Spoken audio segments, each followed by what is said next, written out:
G'day, folks. It's a coach here, bringing you faction focus, slaves to darkness. We have two of the most corrupted demon princes in the mortal realms. First off, we have Joe Campano, or Campano. I told you I'd butcher it. That's okay. It's Campano. It's because of Joe Pagano. That's why I'm like, Yeah, maybe. Yeah. Joe, you are coming over to us. Do you want to give us a quick introduction of who you are and on how long you've been playing Slaves for? Yeah, so again, my name is Joe Campano. I've been playing Age of Sigmar off and on since it came out. I started with Blades of Corn, but I always wanted to play Slaves to Darkness. I've just been kind of sitting back waiting for a new model line to come out.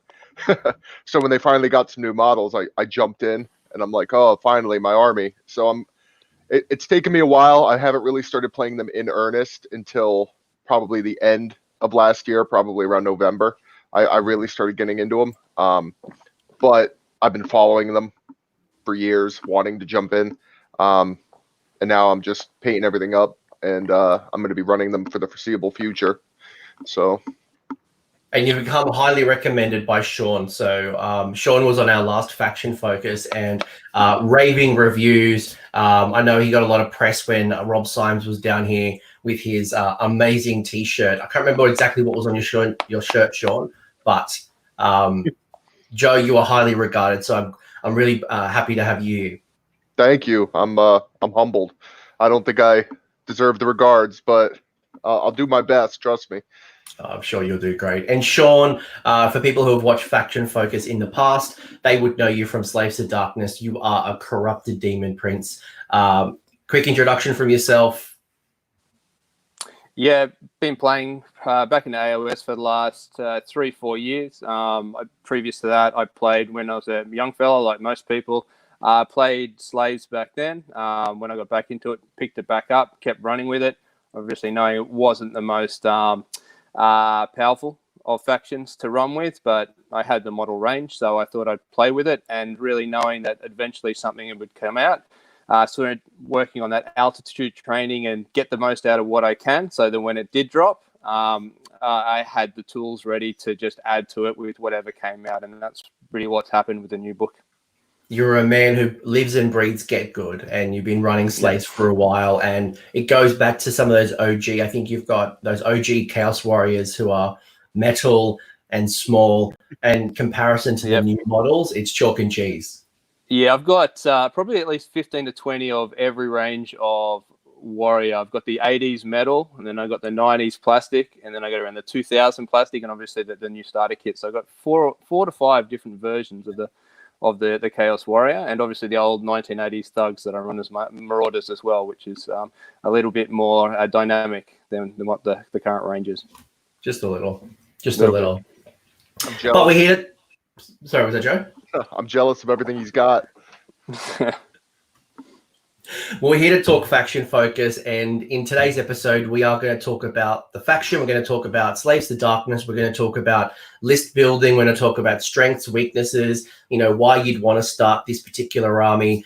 And then we'll talk, towards the end of the show, very much season to taste. We'll talk about, potentially some of the spells you want to take, endless spells, artifacts, potentially even the allegiances you want to go into, whether it's Despoilers, you've got a whole bunch of sub-allegiances that sit within that.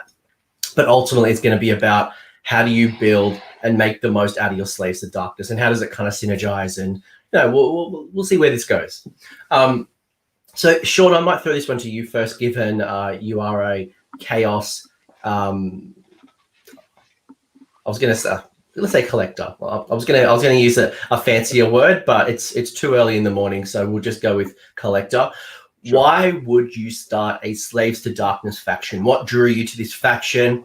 What keeps you within it when it's taken so long to get a battle tome? What's the sales pitch?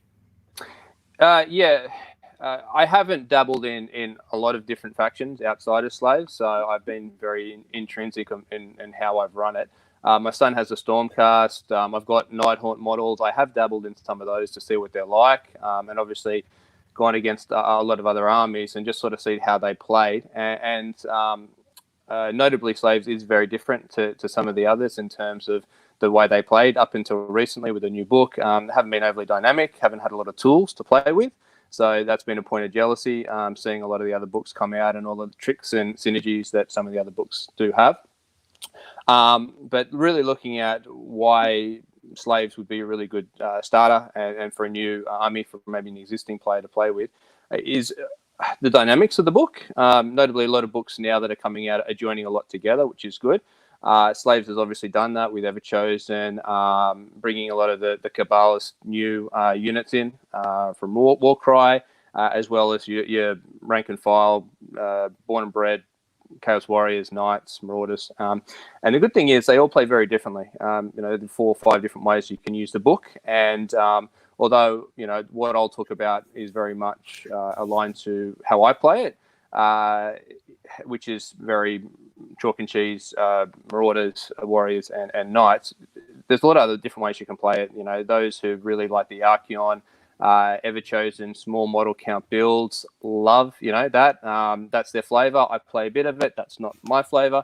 The Hordes, with using the Kabbalist, adding in a lot of Marauders, a lot of Ravager style lists, might be your flavor as well. So there's a lot of different things for both new players and existing players, maybe transitioning the skill set or what they love about the current armies across into a Slaves to Darkness style army as well. Yeah, and I know a lot of people are very interested to hear both of your thoughts, and we won't ruin Christmas just yet, but they want to know, do I run or do I not run Archeon? Given such a huge, amazing model, a lot of points, is this a worthwhile investment in their army?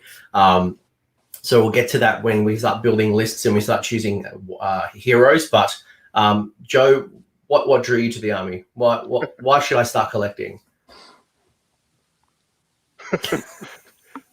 He drew me to the army. I was actually just painting him earlier today. He's not done yet, but he's getting there. This model's awesome. I played 40K for years and years and years, and I played Black Legion.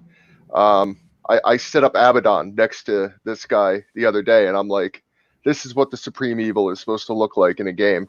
I just really like the faction as a whole. I like its versatility. I like that it has such an impressive centerpiece model for the people that like aesthetics, for the people that like the hobby aspect. He really brings a lot of joy as far as building and painting is concerned, because it's a project you could feel proud of when you get done with it. On the game side of things, like Shaun said, there's so many different ways to play this army, and I think the new Start Collecting box is actually pretty nice in that it gives you a range of really nice models, very dynamic models, again, fun to paint, but at the same time, they don't look different enough from the old Start Collecting box that if you had started an army previously, you could throw these right in, and it just adds a little bit of extra flavor to your army. So it's a really easy army to just pick up no matter where you were at. As far as collecting Slaves to Darkness is concerned, you could just pick it up, get the new box, get some of the new models, and you could just run off with it. The versatility is great. Like I said, I played 40K, and in that game, I have a lot of army ADHD. I like to jump around, but with Slaves to Darkness, I don't really have to do that. I could collect a whole Slaves to Darkness army, and I could just go out and buy Blades of Corn. I could go out and buy the Tzeentch Disciples book, and I can use all those models in every God book. It's very unique in that it's the only army in the game right now that can do something like that, where you could just take one army and you could play five different books with the same army. So it's pretty cool to be able to get so many different ways to play an army and be very cost effective at the same time. It's really good for players that might like Slaves to Darkness but not really know what kind of play style they enjoy, so they can kind of dip their toes into all these different God books and they could kind of figure out where they want to go from there. And I think that's really cool. It's really, really interesting aspect of the army for me. Yeah, look, it's a wonderful army. I'm going to say it's a wonderful army because Archeon is from my old world, the Empire. Very much the hero of the old world that you guys stole from us. I think he was a elector count. No, he wasn't an elector count. I think he was the Grand Theogonist, or he was a war priest. You guys stole him, and it's one of those scarred memories from my mind that I try to push back as far as possible. But for me, Slaves to Darkness is that very much, I don't have to align myself to a Chaos God. So the painting schemes are unlocked. I could do any kind of neutral color, whether it's black, whether it's gold, whether it's silver, whatever. But I could also color it for Nurgle or Zench, and I could do so much cool kit bashing. I got to play a guy in Adepticon last year who, had done some really heavy conversions to his Varangard that were based on the different Chaos Gods. So the conversion opportunities are off the charts. You've got that centerpiece model. You've got because it's such a big book, you can adapt to the meta. So if I don't know, a certain build, maybe shooting is really strong or magic is really strong, you can kind of tailor switch and get the best of both worlds. And the model range is awesome. I think if you're getting into slaves, you are getting into a good time. Yep, great. And on the flip side, if I was going to start the slaves and Joe, what's their weaknesses? What do I need to start thinking about if I am going to build either a round, or I need to start thinking about what I'm not good at? It would, in my opinion, it would depend on how you want to play. It's going to depend on what your weakness is. Like, I was running a Despoilers list in LVO, and I found that my weakness was high save, high damage models that could get into me. And elite armies, I think Beastclaw Raiders would have given me a hard time. But the army I had trouble with was actually Seraphon, because I had trouble punching through their Bastiladons. While the Despoilers part of it, I took it for the mortal wound output. Bastiladons don't have a lot of attacks, so they weren't doing enough mortal wounds to themselves for that to really go off in that instance. And my other guys felt kind of pillow-fisted, because admittedly I made the list prior to the FAQ when the commandability was way better. It needed to be toned down, so I just left the list the same for science sake, to see what would still work and what wouldn't, because I had no illusions of winning LVO. I just wanted to see what I could do with what I had, and I wasn't disappointed. I was everything happened about how I thought it would. I lacked a little bit of damage, which can happen depending on your build. If you're going, are you talking regular damage, or are you talking mortal wound damage? I'm talking regular damage. Okay. Regular damage in a way, because if I had brought the Sword of Judgment, I would have been able to do a lot more mortal wounds, and I wouldn't have had such bad matchups, which is a good thing about the book. I mean, there's ways I can plug those holes, and I see them after I play. So I know what I have to fix. But as far as like a true weakness, I would say it would have to be the damage output if I had to pick something, only because I'd have a hard time seeing your average Ravagers, your average Despoilers list being able to punch through Petrifex War Trick Guard or something along those lines.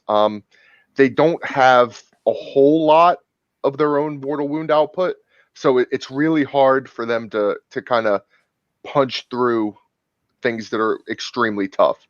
They make up for it in other ways, which I guess we'll get to later. But if I had to pick one weakness, that would be the weakness for me. At least the way I ran them, it's kind of what I've been running into. Yeah, that's fair. That's fair. And Shaun, what are the weaknesses that you're concerned about, or the matchups that you're concerned about?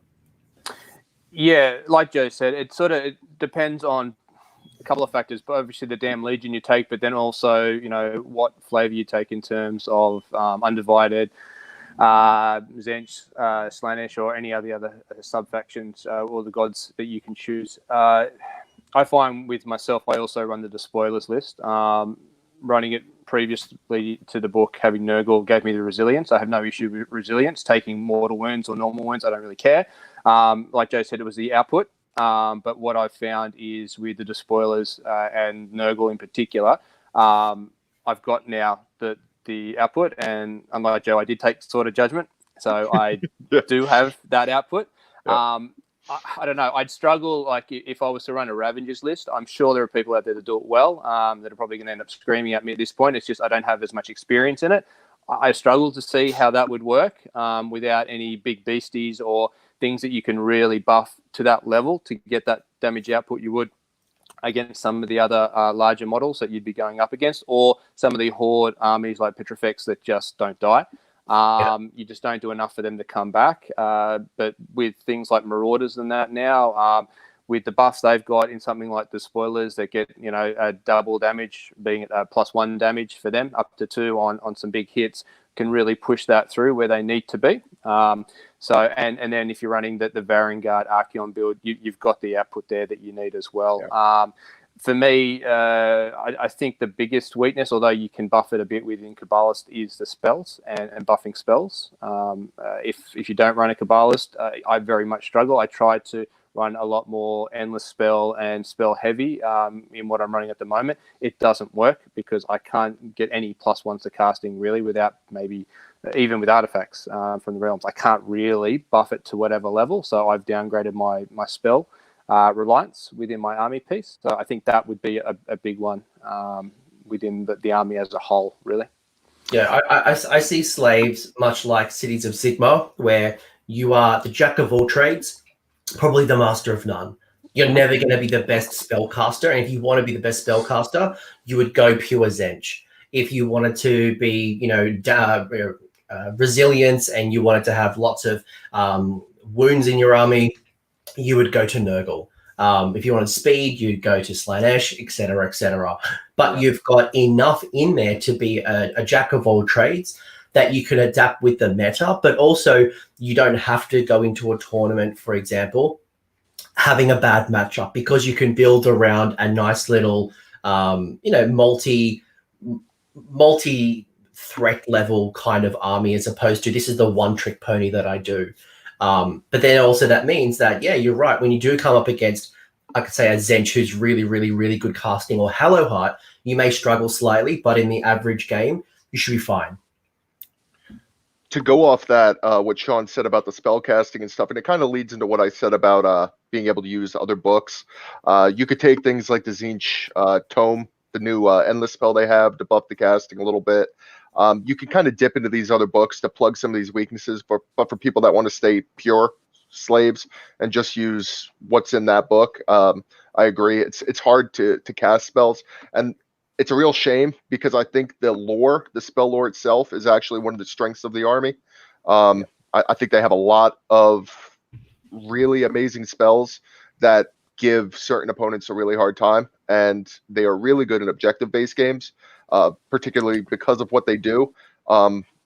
Slaves of Darkness seems to want to be in a niche of controlling the battlefield, not necessarily killing everything, not necessarily absorbing everything, like you said, a jack of all trades, but their niche is in telling your opponent no. You've got a spell to make someone fight last. You've got a spell that makes them unable to move. You've got Be'lakor that you pick a unit, and that unit now has to roll a 5-up every time it wants to do anything.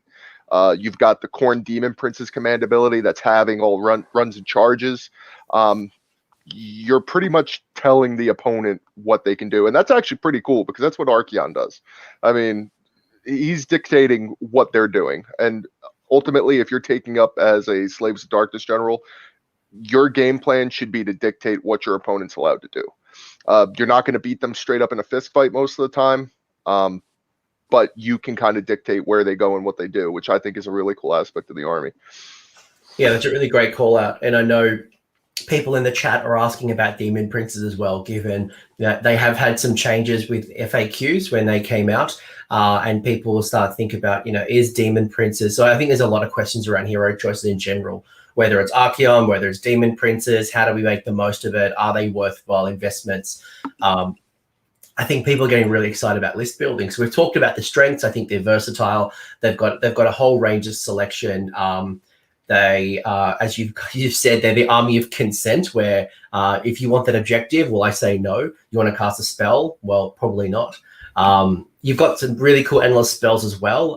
We'll talk about that later. God damn, you've got some good endless spells.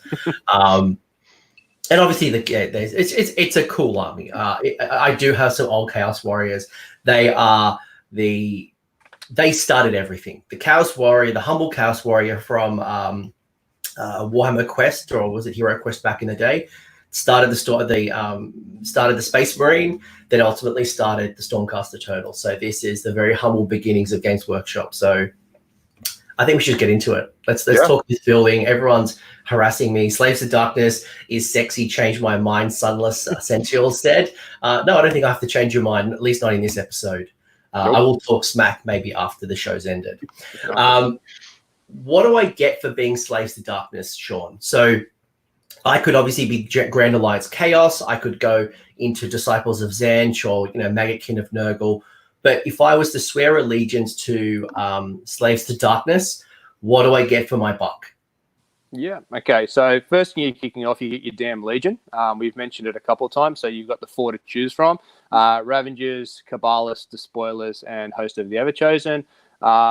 Generalizing them to the nth degree, Ravengers is more your horde, bringing on models as you go along. A lot of small heroes. That's sort of the gist of it, the flavor. The Cabbalists, again, bringing in a bit of magic into it. Allowing you to do some rituals and some other prayers and bringing that aspect into the game that you don't generally see across the others or to that strength.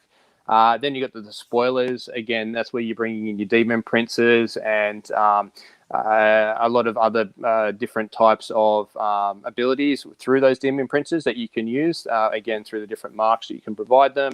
And then you got the Host of the Everchosen, which you've got your Archeon and your Varangard and the cool tricks that they can play with now. So that's one of the 3 key things. The next is the Aura of Chaos. Now this is the big one. I think this is what's really changed and brought the Slaves to Darkness up a notch. We don't need to go into all of them, but you take a mark or you stick with Undivided, you get relatively beneficial buffs to you. The one thing I will say about it, most of the buffs are within a 12-inch radius, wholly within. I don't know how Joe feels about it, and we can talk about it later, but I really feel unless you have the capacity, and most army builds will allow this in some degree, to bump that up from 12 to 18 inches, that's where you're really going to see the powerhouse of the Aura of Chaos power really come into effect within the army build. So that's something you want to look out for. And then the last one, which I suppose to me personally is the most disappointing, is the Eye of the Gods. This was the one that was originally within the Slaves of Darkness books prior to the Battle Tome. I was hoping they'd keep it because I love the idea of it. Why I'm disappointed is I never use it. It's too restrictive in terms of how you can use it. And I think from memory, it did get worse, where I think it used to be heroes and monsters, but now I think it's only heroes. I'm not too sure. But it's monsters. So just for the Eyes of the Gods. So what it is at the end of the combat phase, if any attacks made by friendly Slaves to Darkness heroes has the Eyes of the God keyword, has destroyed any heroes or monsters in that phase. You roll. You can make one roll on the Eyes of the God, so it's a 2d6 table, and then you can generate a whole bunch of things. So if you rolled a 9 or a 10, for example, you would get 10 Bloodletters, Plague Bearers, Demonettes, Pink Horrors, or Furies. I almost called it a furry, but you get 6 Furies. Yeah. So I think the rewards in general have probably beefed up a bit. They're good, but unfortunately the capacity to be able to roll on the Eye of the Gods, I think if you're probably playing more of a Ravager style Kabbalist list, you may generate these a little bit more. Despoilers, Everchosen, maybe not so much, because Archeon doesn't have that Eye of the Gods keyword.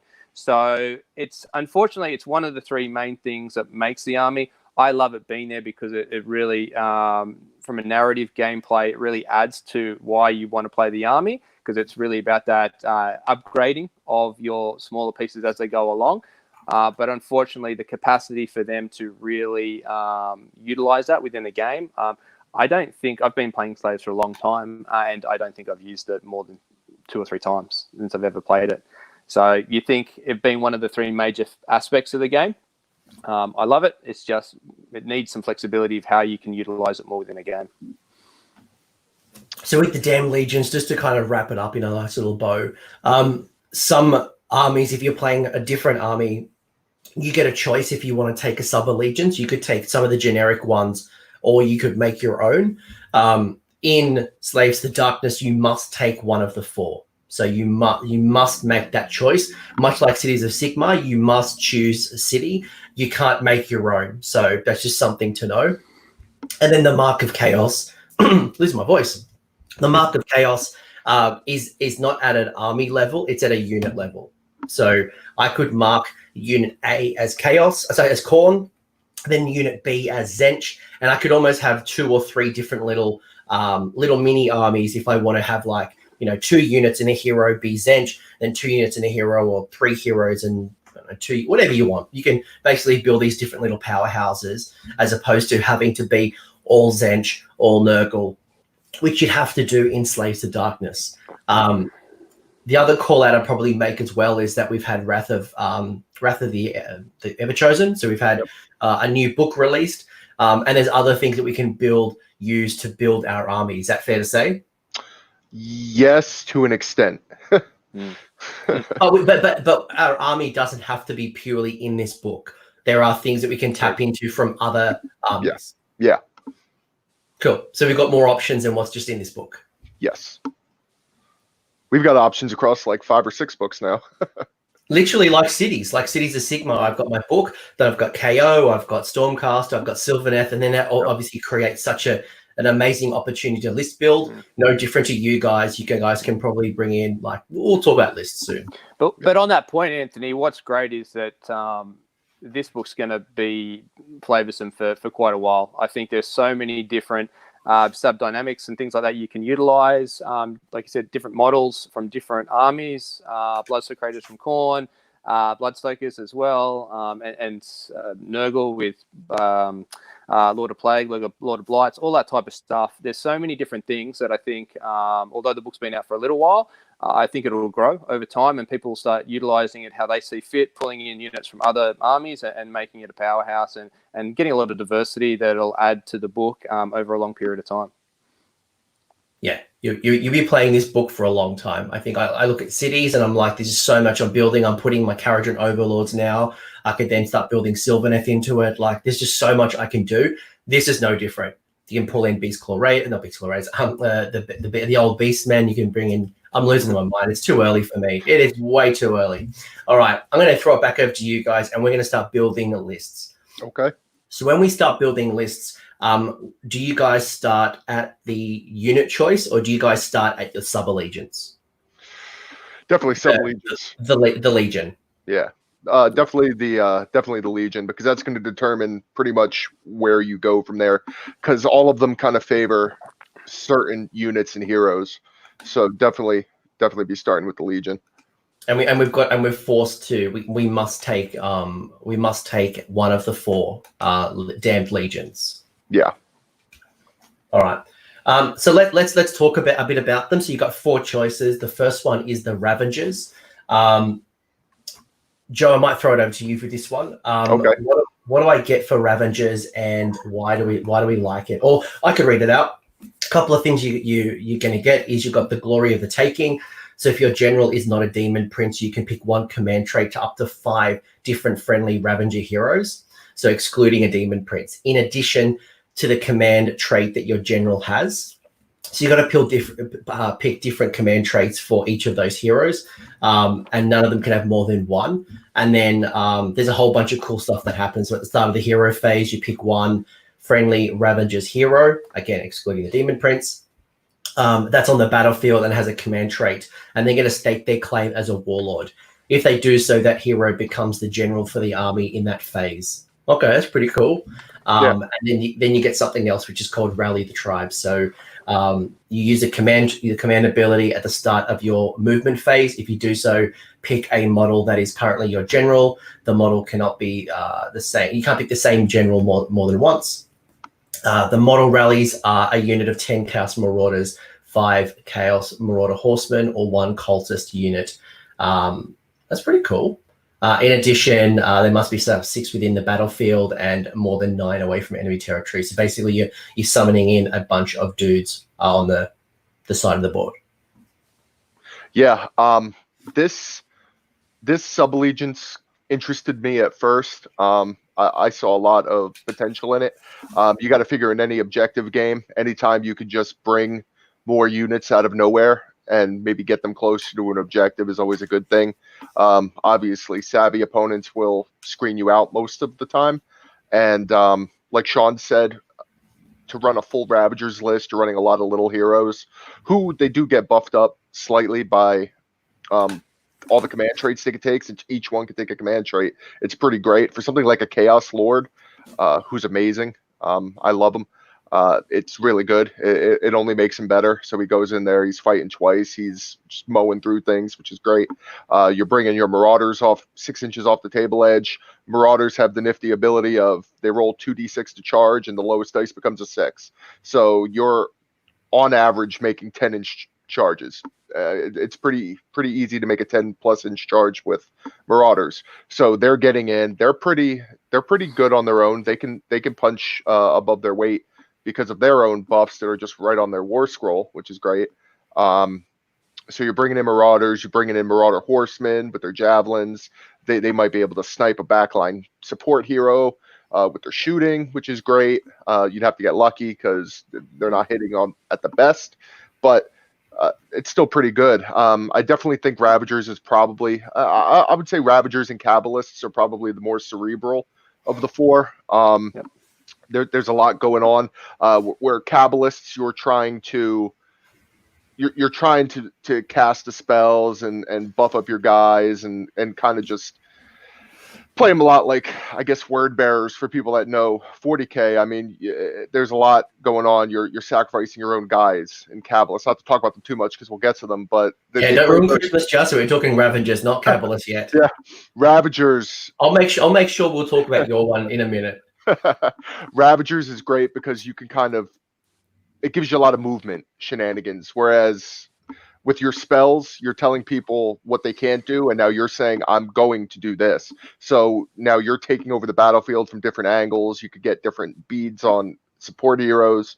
Ravagers brings a lot to the table for people that like movement shenanigans, which a lot of people do enjoy when building an army. Great. Shaun, anything you'd add to that?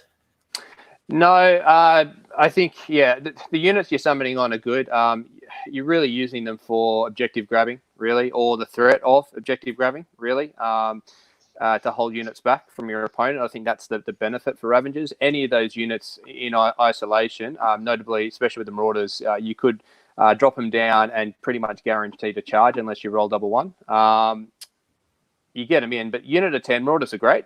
But what makes them good is the horde aspect of them in 20 or more. So dropping a unit of 10 and throwing it into anything, they're going to die. So again, objective grabbing or potentially even holding up units if you're just trying to put an alternate form of screen in by tying them up in combat. That's where I think that ability within the Ravagers really comes into its own. Again, the Lord on Kakadrak or the Lord on Manticore, obviously he's got a bit better, a lot more expensive, but a bit better from a damage output point of view. They're the two key units that you have the most opportune ability to use the Eye of the Gods ability, and maybe, again, it is very random, but they could potentially get a lot better during the game.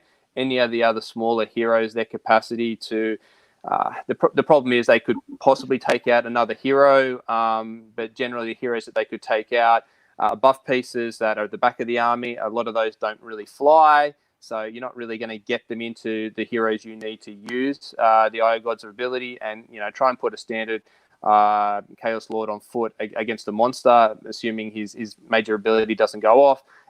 He's not going to do enough output to kill them and really buff themselves up to any major capacity. So, like I said, Ravagers holds their own primarily in the late game objective grabbing or really messing with your opponent to have to maintain units on objectives to take them out of play. Yeah, that's really a good point. Yeah, and when we get into some of these command abilities we can choose, you'll start to see how the movement really comes into play. So really good points. There are a couple of command traits you guys have the choice of. There are 6 of them where you can add 2 to the general's wound characteristic. Once per battle, you can use the double forward to victory or inspiring presence without using the CP on a friendly cultist. There's a whole bunch there. There's actually 6 to choose from. Are any of these ones, like if you were to choose the additional 5, which ones stand out to you, or maybe which is the one that you wouldn't take? I mean, you get an unmodified wound roll. If the unmodified wound roll for the general is 6, the target suffers 1 mortal wound in addition. You can re-roll so you can re-roll wound rolls for attacks by the general. They're all pretty good. Like, subtract 1 from the hit rolls of melee weapons that target the general. I think it's good. None of them are game breaking, but that's because you can essentially take all of them if you have enough heroes. So you're essentially putting one of these on every hero based off what you're going to be wanting that hero to do. Like Shaun said, if you have a Chaos Lord on Karkadrak or on a Manticore, you could give him the -1 to be hit in melee because he's going to always be in melee. Or you can throw reroll wounds on somebody if you're playing order, and it kind of gives you a lot to do. If there was one that I wanted more than any of the other ones, it would probably be if I was taking it to a tournament and I didn't know what I was playing, I'd probably throw Eternal Vendetta on my Chaos Lord on Karkadrak or Manticore, whichever one it would be, because I'd be willing to bet that I'm going to be mostly facing order units most of the time, just because they tend to be statistically the highest represented. Other than that, though, and then it would just depend on what my plan is for all the other heroes to take whatever they want. Yeah, look, they're all good. It just depends on. I think the one, if what Shaun is saying is true, and that is the Eye to the Gods isn't that great, or it's a bit more situational than some of the others. Potentially, it's that Favored of the Pantheon, which we can add 2 or -2. May not be the most attractive of the command traits, but they're all pretty good. Whether it's free CP to use one of the generic command abilities, whether it's adding 2 to the wound characteristic, or a whole bunch of minuses to hit, or re-rolling a certain dice. Pretty useful. Yeah. And is there any artifacts out of the 6 there that you've got, whether it's the Hellfire Sword, the Helm of the Oppressor, the Mark of the High Favored? Is there anything there that stands out to you more than others? Mark of the High Favored is very good. Anytime you can increase the range of your aura in Ravagers is good. Usually in Ravagers, you're dealing with a lot of heroes and units. So if you could get as many of them as possible into that aura, that's definitely a good idea. If I had to throw a second one in there, like if I took a battalion, I do like the 5-up negate mortal wounds as well.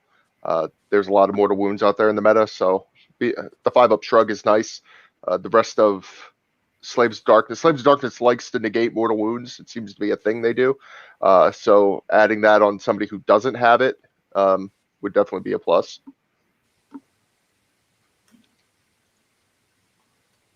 Shaun, are you happy with that choice? Oh, I completely agree. Yeah, you have to go with the aura, especially within Ravagers, because the type of units that you're selecting and wanting to buff them up as much as possible, those auras are really going to come in handy. And really, yeah, I think the 5-up would definitely be my second choice as well, based on what's available. The -2 to casting is always great, but within a 3-inch range, it's not really worth it. You don't really want them that close to those high casting Nagashas, Lord of Changes, and so forth, because you're not really going to be doing the amount of damage you need to unless you've really got the bigger pieces like the Lord on Manticore and so forth. Right. So we're hearing this one is good for movement at a very high level. Mm-hmm. Agreed. The next one, which is the magic one. Who wants to take us through this one? Shaun. Okay. Shaun. He loves his magic. I won't. Yeah, I used to. I'm not. I must admit, I'm not as I've been through this one. It's probably out of the 4 my least favorable in terms of the Legion to take. I think if you maybe have a Zench background, again I do, so I can't talk for that. It has a little bit more legs because you're obviously adding the sort of the rituals into it and some bonuses with the spell casting. But being in the Kabbalist, you obviously open yourselves up to getting the 2 rituals that are made available to you. That's a big bonus, and obviously the spell lore as well with the crippling ruin, which is cast on a 7, 18 inches, D3 mortal wounds, and reduce the movement characteristic of that unit. which is always so good for the debuff as well in terms of movement, because we all know how important that is within the game. So yeah, again, in terms of unit choices within the Cabalist, I'd be choosing a similar type that I would with the Ravagers, I suppose. But again, it's not something I've played before. I'm sure there are guys out there that have gravitated to the Cabalist and have attempted to do this and got some good synergies in place to make it viable. I haven't seen too many really good lists yet, or seen large levels of success out of the Cabalist lists so far. But I'm sure there's something there, and I'm be keen to hear from others in terms of how they can really maximize that type of army build. Do you have a preference on the different prayers or the binding ritual? Do you think of the two, whether it's Ritual of the Sorceress Might or Ritual of Corruption, is there one that maybe you'd lean towards more than the other? Not particularly. I think they're very circumstantial in terms of how I would use them within the game, really. So you've got the Sorceress Might, so you got on a 3 other ritual is D3 models from the unit of slain. Each model that is slain ritual add 1 to casting. So again, if I'm really trying to run that magic heavy, or we do know that the spells within Slaves to Darkness are quite good and can be utilized. That one I think probably has a lot more legs if I was going down that route of taking those endless spells and taking a few additional casters within the army build to be able to get some of those really good spells off. That would be what I'm leaning towards. Again, if I was going to go the other way and wanted to more sort of play with some shenanigans with the endless spells, and that's an option as well with the corruption version. And we've seen a lot of really powerful endless spells come out of Slave, so I would certainly lean towards the endless spell build, especially if we're using some of the shenanigans we'll talk about later. Joe, anything you'd add to this before we move into some of those artifacts and traits? I will say I agree with Shaun on that. Cabalists is probably lowest on my list of what I would play, but that's purely because I was a Khorne player. I never really cared for Magic too much. However, I'm going to say something slightly controversial in that I think Cabalists, for a much better player than me, is probably going to take Cabalists to a high level. I feel like Cabalists might have the potential to be actually our best, damned legion. I see it having the tools of really being able to mess with the meta. A lot of the other legions are very straightforward, but I think Cabalists, for some reason, I think Cabalists is our most competitive legion. If somebody can crack the code, I get it. As a Cities player, everyone is talking about Hello Heart, but actually things like Tempest Eye and Living City, I think, are our most competitive builds. But it's just going to take a little bit longer to crack the code, while some of them are very easy to go, yep, cool, I see what this does, I'm just going to do it. While other people, you're right, people are going to take some time trying to crack this list and make the most of it. It might take 6 months, but when it happens, my God, is it going to be an awesome list. Yep. Because all I can see looking at Cabalists is you'll have so many tools with the spell lore, being able to cast those spells easily, more easily than otherwise, and everything else you get, the rituals, throw Demon Prince in there, you're having full mastery over the state of the battlefield. And in an objective-based game, I think that's extremely strong. It's very cerebral. Your positioning is going to have to be perfect. Your dice rolls are going to have to favor you most of the time. You're not really going to have the wiggle room to fail a bunch of your spells and then still win. You're going to have to at least be average on your dice rolls, I think. But there's going to be somebody out there that has a lucky run, a lucky enough run, and I think Cabalist is going to take them very far. Of the 6 command traits you've got, are there any ones that stand out to you a little bit more? Some of them are very common, such as the +2 to the wound characteristic. You can bring down some of your rituals down to a 2+. You can again subtract or add 2 to the Eyes of the Gods roll, or you can once per battle make a successful ritual without the dice roll, and it heals 1 wound to the general. Any of those ones stand out to you? I think this is probably where Kabbalists are the weakest, in my opinion. This would be the only time I say that they're the weakest. But if I had to pick one, I think there's no other option than one of the ones that buffs your rituals. And it's going to be whichever ritual your list is really focusing on. So that would be my answer. It would be either Mighty Ritualist or Blasphemous Influence, depending on what your list is. Agreed. Yeah, I would agree, especially when we get to the endless spells and the one that is getting chaos players bringing in a Slaves to Dark unit just to access it. If I can do that on a 2+, the ritual on a 2+ with the endless spell, for example, and then cause a whole bunch of destruction, that one for me is the way to go. But I think this is seasoned for taste. Yeah. And then any artifacts that stand out for you? Again, we've got some commonality, from Soul Feeder, you've got the Eternal Puppet, you've got, Dark Unraveling, you've got Spell Familiar, and they're all most of them are very wizard based, or you're supporting your rituals. I like Infernal Puppet and Scroll of Dark Unraveling. I don't know about Shaun. Yeah, agreed, but they're very circumstantial. Again, you're up against for Infernal Puppet, up against another Magic Heavy listing for that to really work. But probably out of what's there, they probably would have the most impact. And in fairness as well, we don't have to take an artifact from here. If we want to take an artifact from Malign Sorcery, then that's always an option for us here. I like Spell Familiar, getting an additional spell from the Lore of the Damned. Just having a bit more utility, but you're right. Or potentially the bearer can attempt to unbind a spell, or if it can already do it, you get to do an additional one, which could be useful. I think being able to auto unbind a spell is so strong, even though it may be situational. Right. I think it's so strong in a competitive tournament where you don't know what you're going to be playing. I would definitely give at least one slot to that relic, just because there's always, for people that want to be casting spells, there's always that one spell that you don't want to go off. Yeah. So the times when it's strong, it's extremely strong, and you won't always need it, but when you do, it's really going to come through.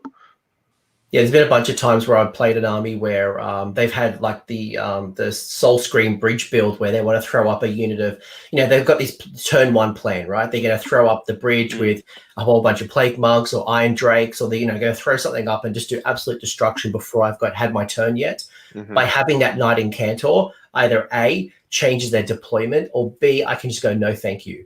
And their whole strategy they're building around, or they're trying to build, I can just go, no. And that just stops everything. So having that once per game can be super useful.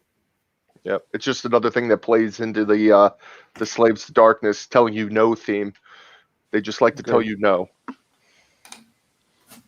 Despoilers don't say no, do they, Shaun? No.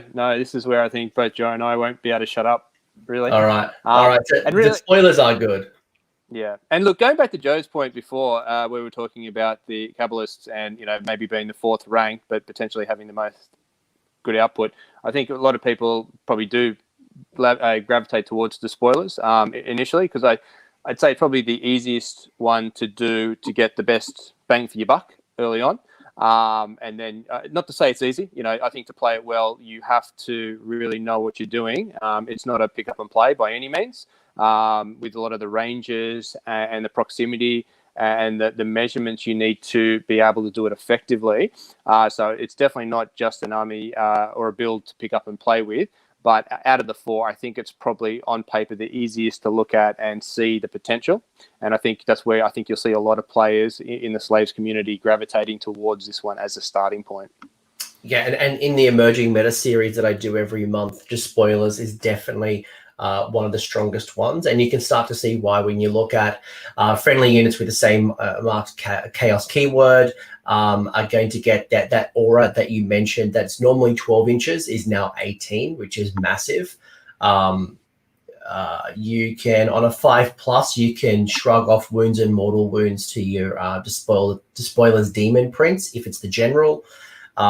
You've got things like the Nightmare Chasm, which at the start of hero phase, roll the dice for a terrain piece on a 6. Each unit within 1 inch suffers D3 mortal wounds. The one that I want you, Shaun, to talk about is pitch black, which I think is a very interesting rule. That's going to catch a few people off. Yeah, so again, I've attempted. This is probably the one part of the Despoilers I need to practice a lot more. I think both of the Twisted Dominions, the Pitch Black and the Nightmare Chasm, have a lot of potential to add to that impacting on your opponent ability, like Joe's mentioned a number of times, and making them think about what they have to do and really stuffing with their game plan, especially if some of these terrain pieces we're talking about are in and around objectives. I think that has a lot of potential, and I think personally as a player, the more the other elements of the Spoilers become autonomous within what I do, I think it's going to give me a lot more headspace to really focus in on the capacity of the Twisted Dominion. But, with the visibility blocking, so the Pitch Black pretty much allows the Demon Prince to block line of sight for a lot of the units behind it to be able to look through.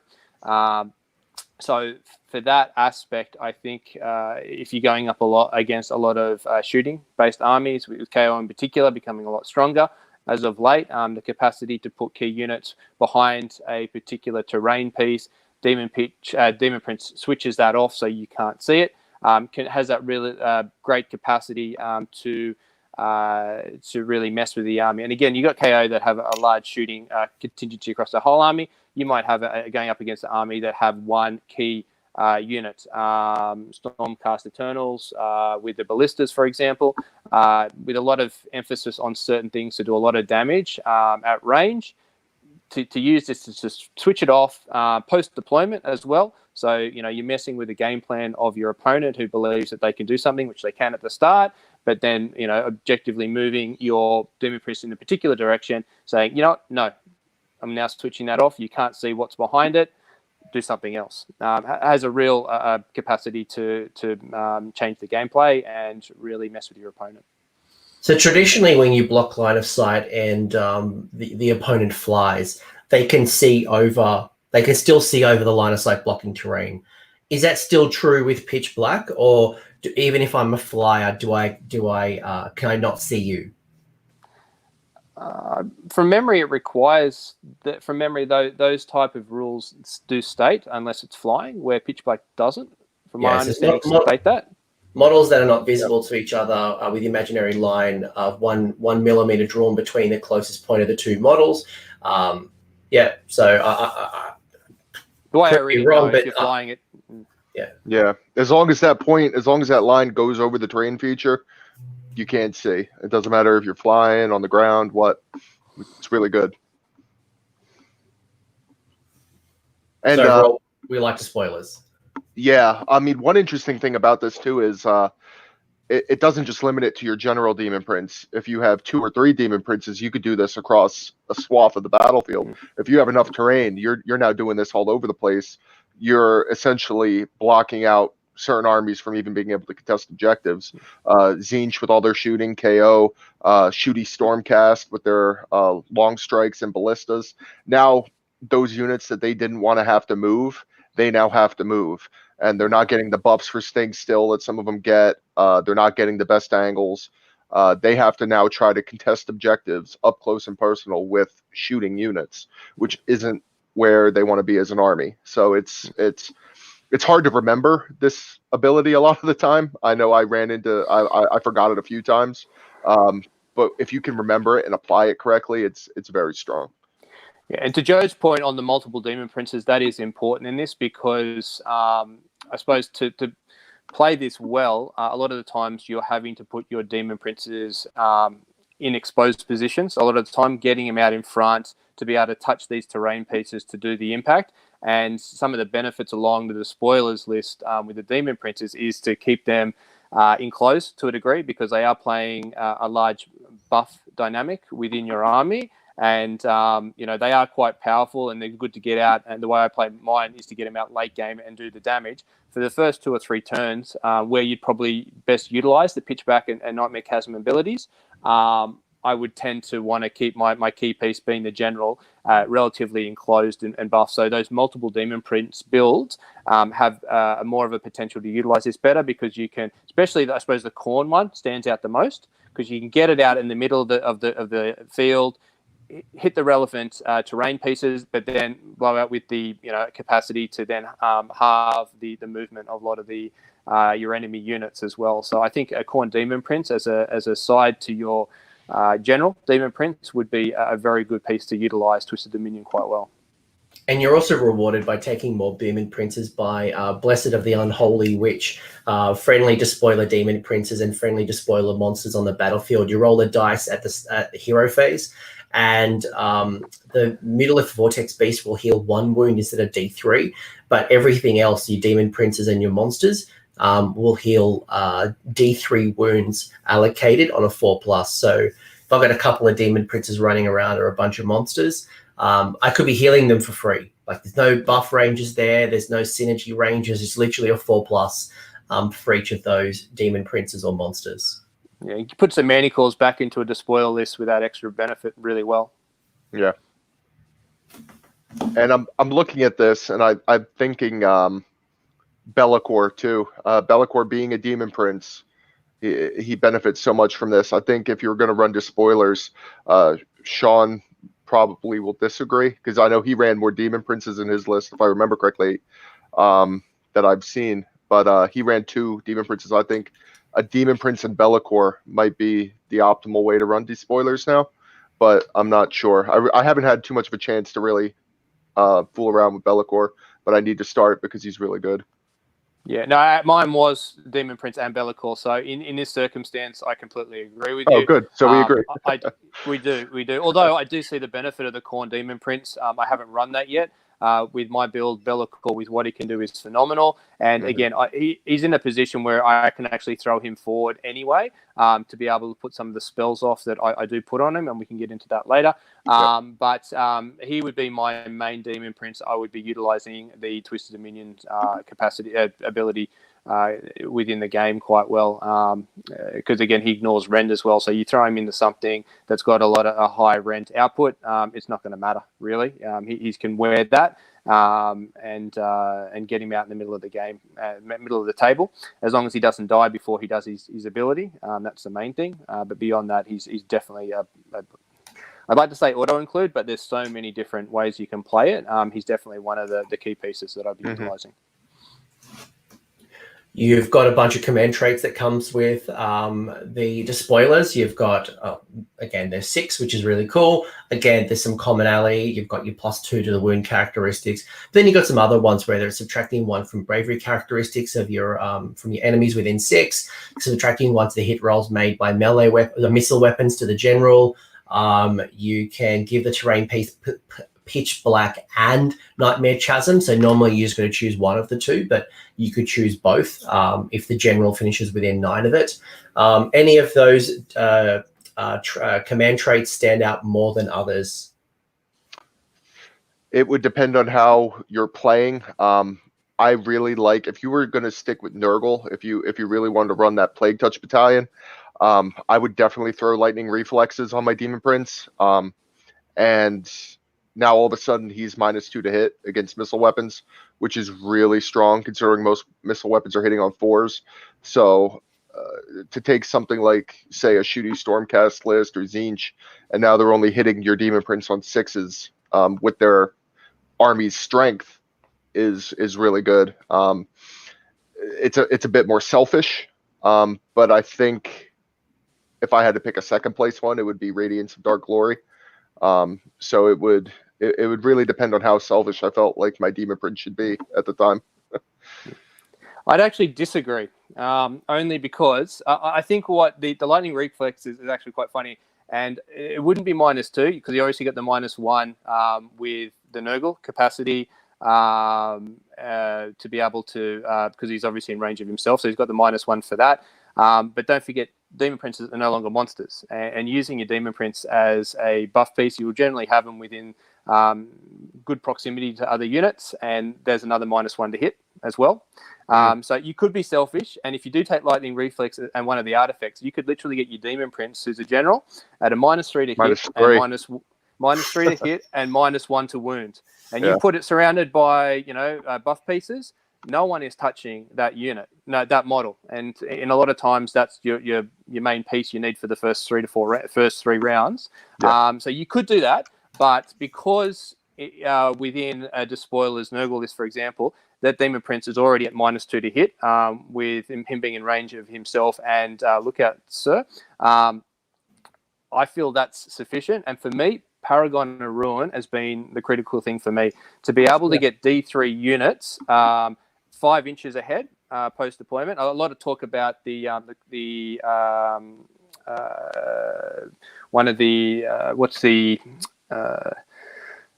Warcry, Warbands, the savages that do the Untamed guys. Untamed Beasts. Yeah. Untamed Beasts. Yeah, who have that, and that is very powerful. And technically, you can do this up to 3 units, up to 5 inches before the game starts. And for me, that's critical because what that then does, it allows some of my chaff walls to better position themselves out in front. What it also does is, in a lot of the games now that have only a 12-inch positioning between the two deployment ranges instead of 18. I put Marauders on that front line, and if you've got opponents on your front line, I can give a 5-inch move to that unit, move them up their 6 inches, and they're, I think, only about, I have to do the math, but they're only about 9 or 10 inches away, and they pretty much will auto charge. So I can get a Marauder unit in on a short range deployment scenario and pretty much could take a first turn charge without any issue on that if I was going to go down that route. So for me, I feel that's my auto include because it gives me so much flexibility. I have my certain units that I will prioritize depending on if I get 1, 2, or 3, just so I'm not impacted by the roll. I know what I want to do. So worst case, I know there's always going to be one unit that goes 5 inches ahead, and I know which unit that's going to be. Yeah, I really like Paragon of Ruin. Gives you just that ability to claim objectives early, to increase that. With such a short charge range as well, and being that Demon Princes can fly, they could also jump over any potential screen and get into that juicy, small wound heroes that are making an army really strong. Yeah, I agree. Paragon of Ruin kind of flew under my radar for a second there. I likely would have put that in place of Radiance of Dark Glory. I still like Lightning Reflex though because I'm selfish. Yes, you go up against KO or another one of those armies that really want to take out your buff beasters, and -3 to hit, -1 to wound, depending on the artifact, is phenomenal. Yeah. We've got a couple of artifact choices. Again, you've got 6 to choose from, so you guys are super lucky in regards to just having lots and lots of artifact choices. You've got a whole bunch of other ones like, the Mantle, which at the start of the battle, you're going to generate D3 command points. You've got the Twisted Ruin, which friendly Despoiler units wholly within 12 of the bearer are unaffected by Pitch Bladder or the Nightmare Chasm. So that actually impacts both you and your opponent, but with this artifact, you would be able to shut that off for yourself within 12. You could worsen the rend characteristic of attacks made by the bearer by 1. So there's a whole bunch of other cool artifacts. Again, if you're going to tap into the Despoilers-based artifacts, which ones stand out for you guys? I'll let Shaun take this one first because I actually have a lot to say about this. All right. Oh, okay. Well, yeah. Okay. So look, I agree. There's a lot of different options in there.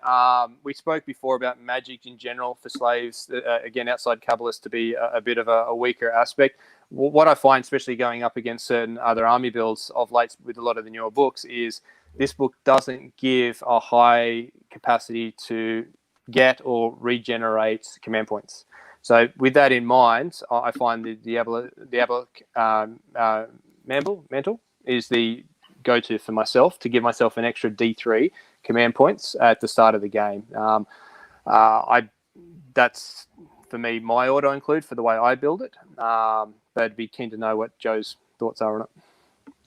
Yeah, my thoughts are that a lot of these artifacts are really good. However, they suffer from being in Despoilers, which wants to be taking Demon Princes. So automatically that means your Demon Prince is getting Sword of Judgment. It's a great relic for the Demon Prince. It synergizes really well with them. So you're automatically dipping into Blind Sorcery for at least one of your relics.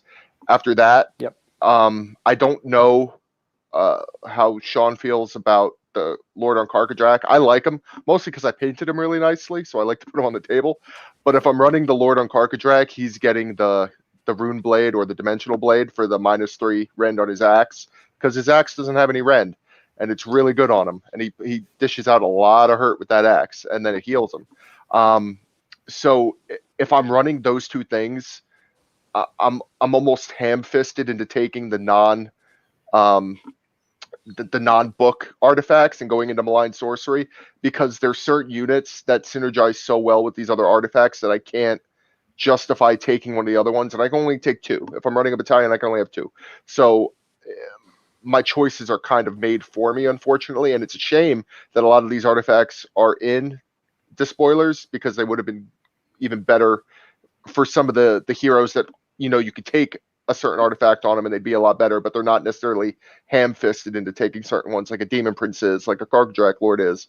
Like the Helm of Many Eyes is a fantastic artifact. Being able to just fight at the start of combat phase is great. Being that when I run a Despoilers list, my second hardest hitting hero is my Carcadrak Lord. It's all well and good, but his axe is AP 0. So a lot of his attacks are bouncing now. So I almost feel like it's wasted on him, so I can't run it. If I was going to pick one from this list, it would indeed be the Diabolic Mantle. Getting that extra command points is really nice. But if I was taking Diabolic Mantle, it would almost influence how I build my list. I would no longer include the Carcadrak Lord, because I won't be able to give him the relic that makes him the blender that I believe he deserves to be. So the Despoilers relics are in a weird place to me, in that they're all really good, but they're not as good as the Malign Sorcerer relics for the heroes that want to be in a Despoilers list. So it's kind of an awkward place for me. That's the way I feel about them. Yeah, that's fair. And to be honest with you, even with the mantle, you only generate D3 command points. If you roll a 1, you are crying because you've just wasted an artifact slot for 1 command point, where you could be taking like the Aether Quartz Brooch and then, regenerating them on a 5+. So, so all of a sudden you start to really question your life choices. I'll call that one that I think is really fun. It's very situational, but it could be really beneficial. It's the Doombringer Blade, where basically you pick an enemy hero or monster, and all friendly Despoiler units can reroll hit and wound rolls that attack that target. So if you did come up against, and especially if we go down this path of having, Archaeons and Nagashas under Petrifix Elite, and we start getting more monsters, like who knows what's happening with Techless, could be worthwhile having your whole army at rerolling hits and wound rolls against that particular hero. Yeah, the reason why for me that's not as great is because I think there's a lot of capacity within the spoilers to get a lot of rerolls and pluses to hit and wound. So although you may get some slight benefit out of it, I know the way I run my army, a lot of what I have already gets reroll wound rolls when I'm putting things into where I need them to be, and already getting pluses to hit. So and then you've got the spell capacity as well with things like the Sorcerer Lord that can do that as well. So I think in theory it's good, but I think there's other mechanics within Slaves of Darkness that can give you the same outcome within the game. Sure, and I did say it was situational. But it's a nice little ability, but it is very situational. You may come up against an army where it's just one hero you want to kill. It's not really worth an artifact choice, especially if we can do Sword of Judgment, Ren 3, Aether Quartz Brooch, some of the malign sorcery stuff that is just potentially superior. The last one we'll talk about, which is actually, no, technically it's the last sub-allegiance in this book, but a bit of a spoiler, we actually have 2 additional choices in the Wrath of the Everchosen. Is that correct? Or is it just one? It's technically just one. The Legion of Chaos Ascendant, I believe it's called, is more of a demons-based one. Knights of the Empty Throne is the one that's Slaves to Darkness dependent. Cool. That's the one I want to talk about. But before Yeah. we talk about that, we've got the Wrath. The Wrath. We've got the host of the Everchosen, which is very much as you can expect. If your Archon is your generals on the battlefield, friendly host of the Everchosen units affected by the aura are extended to 18. So that's very cool. Do not take battle shock test for host of the Everchosen if Archeon's on the table. Starting to see a theme here. Maybe this might be the Archeon build. In your hero phase, if Archeon's your general on the battlefield, pick one enemy unit on the battlefield. If you do so, reroll hit and wound rolls of 1 for attacks made by melee weapons by the host of the Everchosen. And then finally, you've got the Dark Prophecy, which is the one that people kind of freaked out a little bit, where basically you use the command ability at the start of a hero phase. If Archeon is a general and on the battlefield, if you do so, roll a dice and keep the result hidden from your opponent. At the start of the next battle round, before players determine who has the first turn, you reveal the dice. On a 1, 2, or a 3, the opponent must go first. If it's a 4, 5, 6, you must take the top of the turn. So interesting mechanic. I know some people are freaking out, like, how do I do this dice and how do I show it off to my opponent? How do I make sure I'm not cheating? What do we think of the host of the Everchosen? Do we have any hints and tips around that Dark Prophecy dice roll? And is it actually a good sub-allegiance? It's my favorite. I'll just start by saying that. I mean, it's actually the one that I'm building towards right now. I'm going to be taking it to Nova in September. I'm be getting a lot of practice in with it lately. My mission this year for 2020 is to make Archeon and host of the Everchosen work. So that's probably what I'm going to be playing for the rest of the year. I think there's a lot of potential there, and it might only stand to get better if points drop come General's Handbook time. But as of right now, the potential's there, but list building is hard because of how expensive Archeon is. It's very hard to build a list. Dark Prophecy is an ability that I have a very love-hate relationship with, at least in its new version. I really like it because it allows you to know who's getting the first turn in the next round, which is great. You can plan ahead for the double turn, which is good. You can position yourself knowing exactly what's about to happen, which is, again, going back to the theme of you're manipulating the battlefield. The reason I don't like it, and I especially don't like it if I go first, if I take the very first turn, I don't necessarily like using it because there's a lot of times where I don't want to just give up the double turn. And this is more just a feeling for me. I don't like immediately giving up the double turn. If I roll that 1, 2, or 3, I know that I'm definitely going to get double turned, and there's nothing I can do about it. Sometimes I would almost just rather, if I'm in a position where nothing's really going to happen anyway, I would almost just rather take the roll off and take my chances than to know the whole time, which is, it sounds weird, I know, but there's some times where I roll it. And like, I know in my last game against Beast Claw Raiders, which was just the other day, I used it. It was round 3 and I went first, and I really didn't want to be double turned, but I used it so I could try to plan ahead.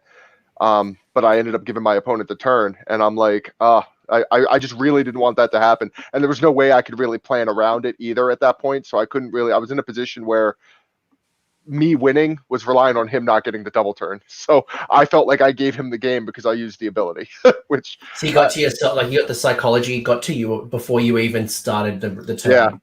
Yeah, exactly. So I was like, so that's why I have a love-hate relationship. Obviously, I think it's a very strong ability. Being able to know who's getting the start of the round is very strong. You can pretty much dictate how you're going to move and kind of plan ahead for things. Sometimes the psychology could be a little, it could just unnerve you a little bit, which is, I mean, I'll get over it. It's no big deal. But besides two questions. One, what I'm hearing is that you won't use this every turn. No, I'll only use it.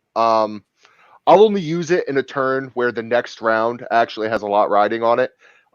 If I need to know who's going first so I know how to move, that's when I'll use it. I'm not just going to use it if there's not really if the stakes aren't that high for whoever gets the second turn. Because sometimes I don't really mind if I get double turned, but I don't necessarily want to give it up.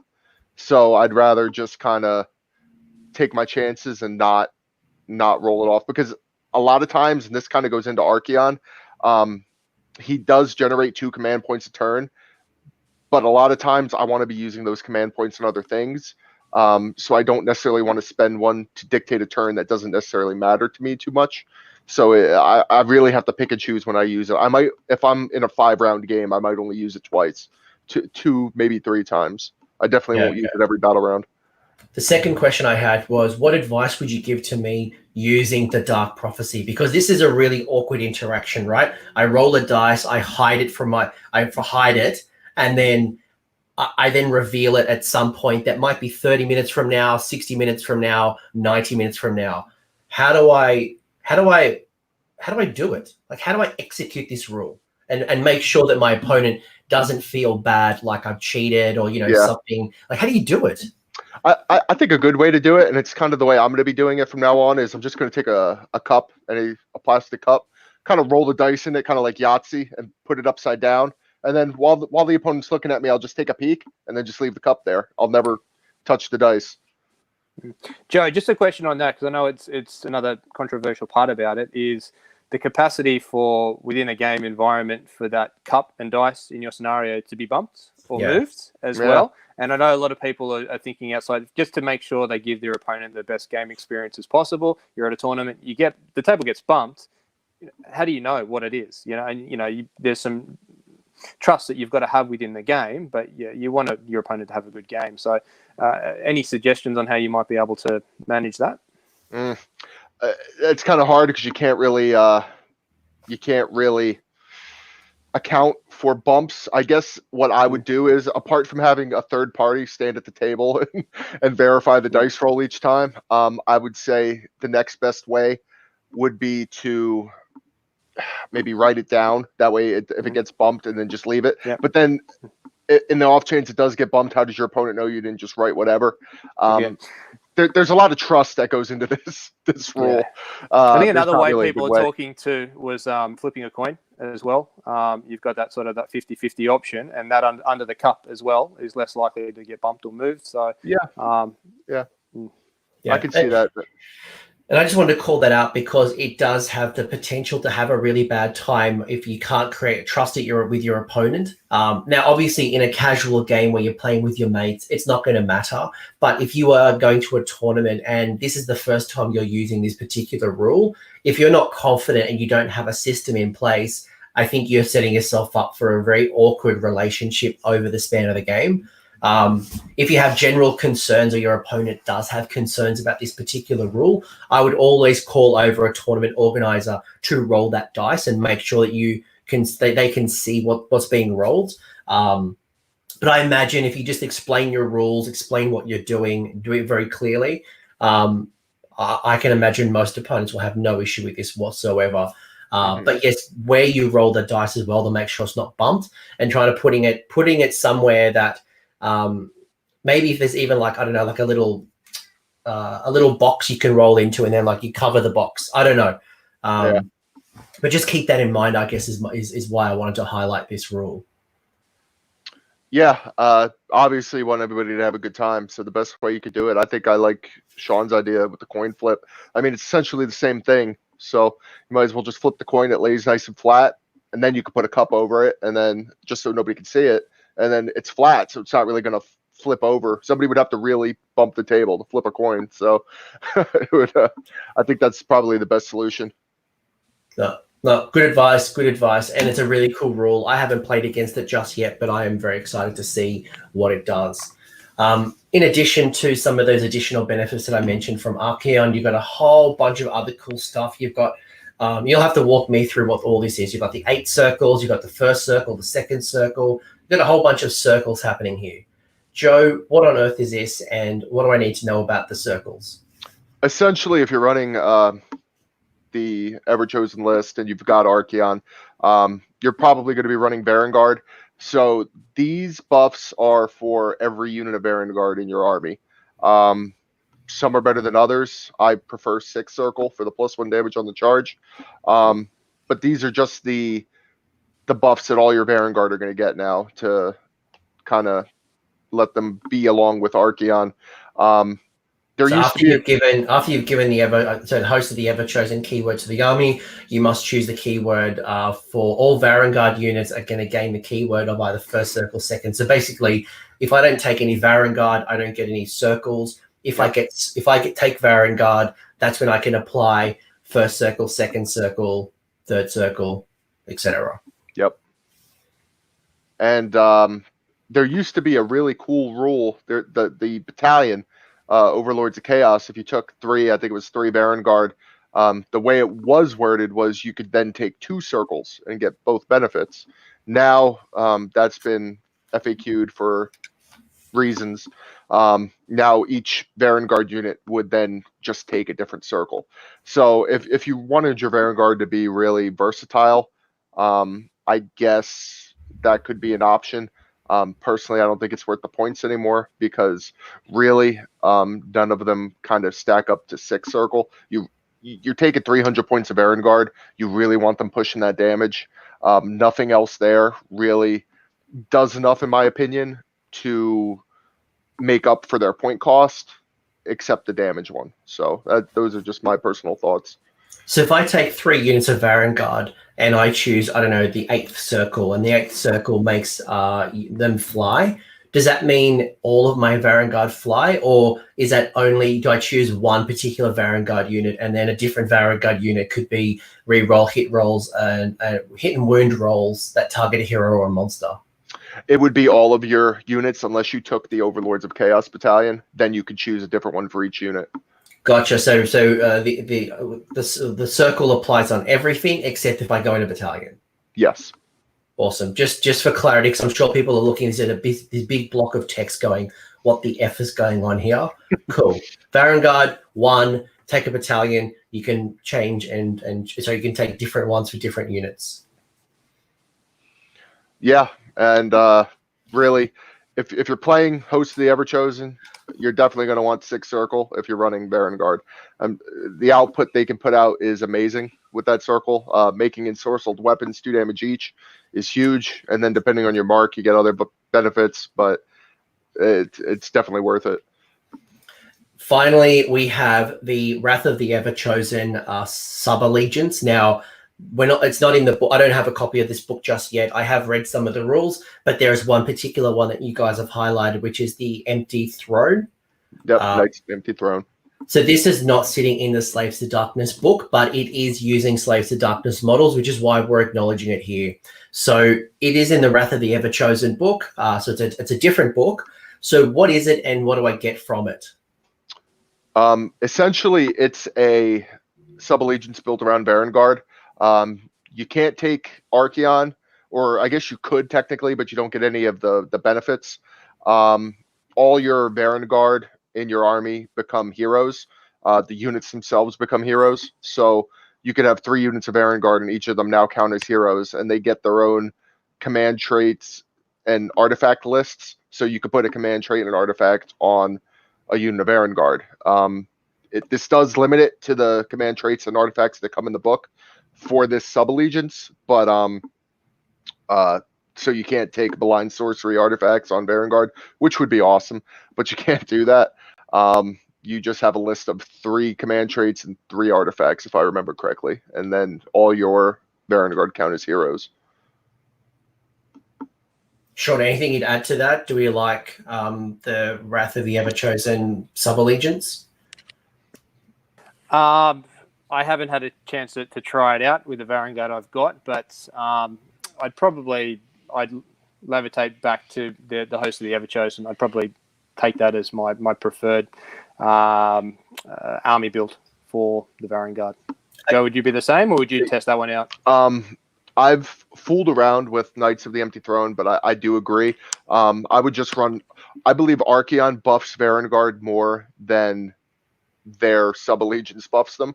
So I would want to be able to take Archaon, and the kicker is that if you take the Wrath of the Everchosen allegiance, if you take Knights of the Empty Throne, you lose out on circles, you lose out on Archaon. So right now, the best way to run Varangard is with ensorcelled weapons. They're only 1 damage on their own. You really want them to be 2 damage, so losing out on your circle is not good. and because it's an allegiance, you also lose out on the Slaves to Darkness spell lore as of right now, and a lot of the other things that kind of make Slaves to Darkness pretty good. So I just think you lose too much for what you gain running that allegiance. So basically what I'm hearing is the choice is, if I don't want to take Archeon, I'm probably better off going the Knights of the Empty Throne. But maybe not even that. Like, is there a reason? Like, what's the world that we live in that I would take that over Host or even any of the other builds? I think is there a world? I don't think there's a world where you would really want to use Varangard without Archeon. However, if you really wanted to use Varangard and you just spent $300 on 3 units of Varangard, and you really want to use them, but you can't afford Archeon yet, then yeah, I guess I would use Knights of the Empty Throne, because I think it would do more for them than Despoilers or Ravagers would, because you can't really put the units into that army to make those work. So yeah, if you didn't want to run Archeon, I could see why you would want to run Knights of the Empty Throne. I just don't see a reason why not. I mean, Archeon's awesome. Yeah. I think one scenario would be on low point count games. Yeah. I think if you're playing 1,000 or 1,500 point games, that's when it has a little bit more bang for its buck. Yeah. Yeah, no, that sounds good. And I think it's good to acknowledge where it's good and where it's not good. But it just seems to me Host of the Everchosen is just far too good. And why wouldn't you want to run Archeon if you're playing a traditional 2,000 point game? Why wouldn't you want to run Archeon? He just not only is an amazing centerpiece model, but he's also just going to make your Varangard even stronger. Like, it just takes them from 1 to 1,000,000. Yeah. So it's not like a little minor tweak. Like, it is a big jump if you're going Varangard build. And one interesting thing with Knights of the Empty Throne, though, is that you can respawn your Vanguard if they die on a 5+, and you do get to you kind of get to fight people off objectives, because they can make units count as 1 less for being on objectives. I've just got to refresh my memory on this one, but it looks like you roll for each model in a unit that's on an objective, and for every 3+, that unit counts as 1 less, which can be really strong. But you got to figure most units of Varangard are going to be 3. There's not really much reason to run them at 6. So if you're running into a 30 Mortreck guard on an objective and you roll, you can roll a bunch of 3+. There's still going to be 10. If it's average, there's still going to be 10 on the objective. You're still not going to win it. So and then the other one, you have to roll a 5+ to bring the Varangard back. So essentially, the abilities that your army wants to be doing, like the special things you get, are conditional. You either have to roll a dice. Whereas if you just take Archeon, your Varangard automatically get +1 to hit. Archeon's automatically tagging a unit to reroll hits and wounds against. It's just too many things are conditional in Knights of the Empty Throne for me to really want to run it in anything except what Shaun said, like a 1,000 point game, if I really wanted to use them. Yeah, and some of these these circle stuff are incredible. You know, the first circle allows you to redeploy your dudes. Like, you've got add 1 to the damage inflicted with the 6th circle. You've got 7th circle lets you heal up to D3 wounds to 7th circle units. So all of a sudden, like, you are sacrificing a lot to go down the Empty Throne route. Yeah. Cool. All right. Well, let's not harp on too much. That is the sub-allegiances. You do get endless spells that come with Slaves to Darkness, and you don't get a terrain piece. So that is what I get for this particular allegiance versus going Grand Alliance, Chaos, or going somewhere else. Do we want to pick some units? Do we want to start building a list? Yeah. Sweet. There are a lot to choose from. So maybe we don't go through every single unit here, because we'll be here till Christmas. Mm-hmm. So where most people start is building around the heroes. And it sounds like especially many of these legions are being rewarded, or very hero-orientated type legions. When you start talking about, let's talk about Archeon first, and then we'll pick some other guys. Let's talk about Archeon. Why do we like him? Why don't we like him? Where is he good? High level, Joe, sell it to me, and then Shaun give me the counterpoint on why we're not taking Archeon. I like Archeon a lot because he gives a lot of problems for armies that rely on certain things, like Magican, for example. They want to be rolling a lot of sixes when they hit. Well, Archeon makes you re-roll your sixes. He does the same thing to Demonettes, who in certain builds want to be rolling sixes as well. I've seen, I played against Slanesh a few weeks ago, and it was a buddy of mine, and he rolled a bunch of sixes. He got his Demonettes into combat with Archeon, and he rolled a bunch of sixes, and then he re-rolled those sixes, and most of the sixes were now misses, and he didn't roll any other sixes. So not only did his ability not go off, but I made a lot of hits become misses. So that's very strong. Archeon's got a lot of defense to a point. One thing I wish Archeon had, I wish his Feel No Pain was against normal damage as well. That might make him a little too busted, but he's got a lot of mortal wound defense. On a 4-up, he just ignores mortal wounds, and I'm fairly sure on a 4-up, I think it's also a 4-up, he ignores spell effects. So it's very hard to affect him with spells. It's very hard to affect him with mortal wounds.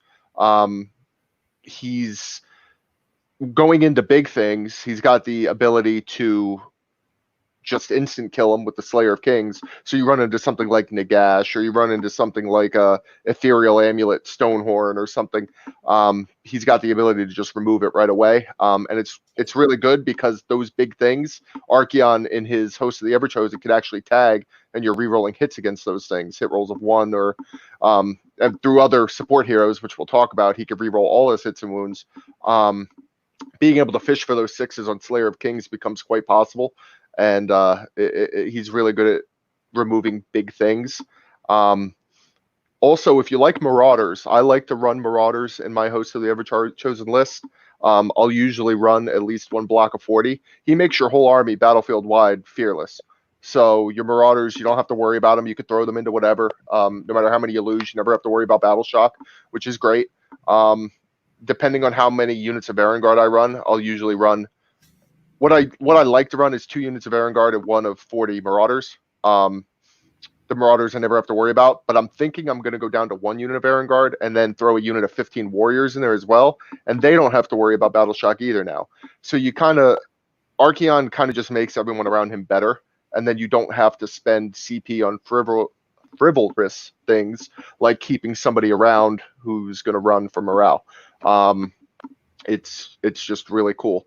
And then obviously Dark Prophecy, being able to have him around to do that, to give you the knowledge of the pre-knowledge of the game as it's going is invaluable. There's really no reason for me not to like him. I just like what he does. And plus I like low bottle count armies. So it's just a natural fit for me.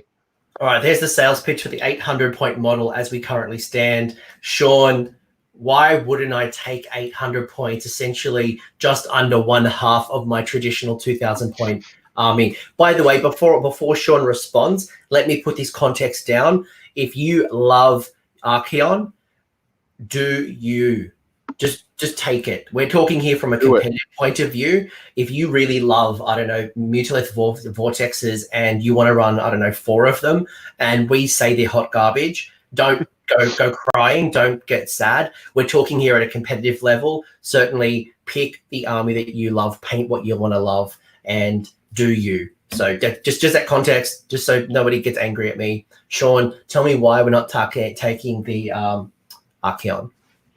Yeah, okay. You're asking me to play the negative. Tell me the other side of the fence, because it is a big point investment, right? If you take Nagash... I do have some points on that, and Joe harped on it before. He is better than what he was before. I think historically, again, Archeon on paper was phenomenal before the book. But I think when you ran him, with all the buffs and all the points investment you had, he still died a lot of the time on the table.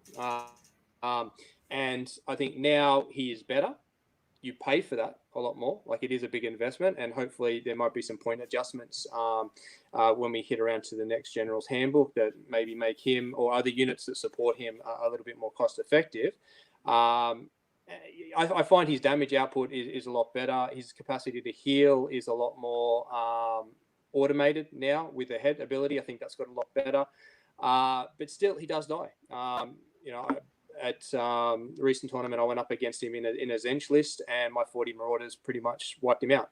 So again, he still has that capacity of looking good on paper, looking better on paper now.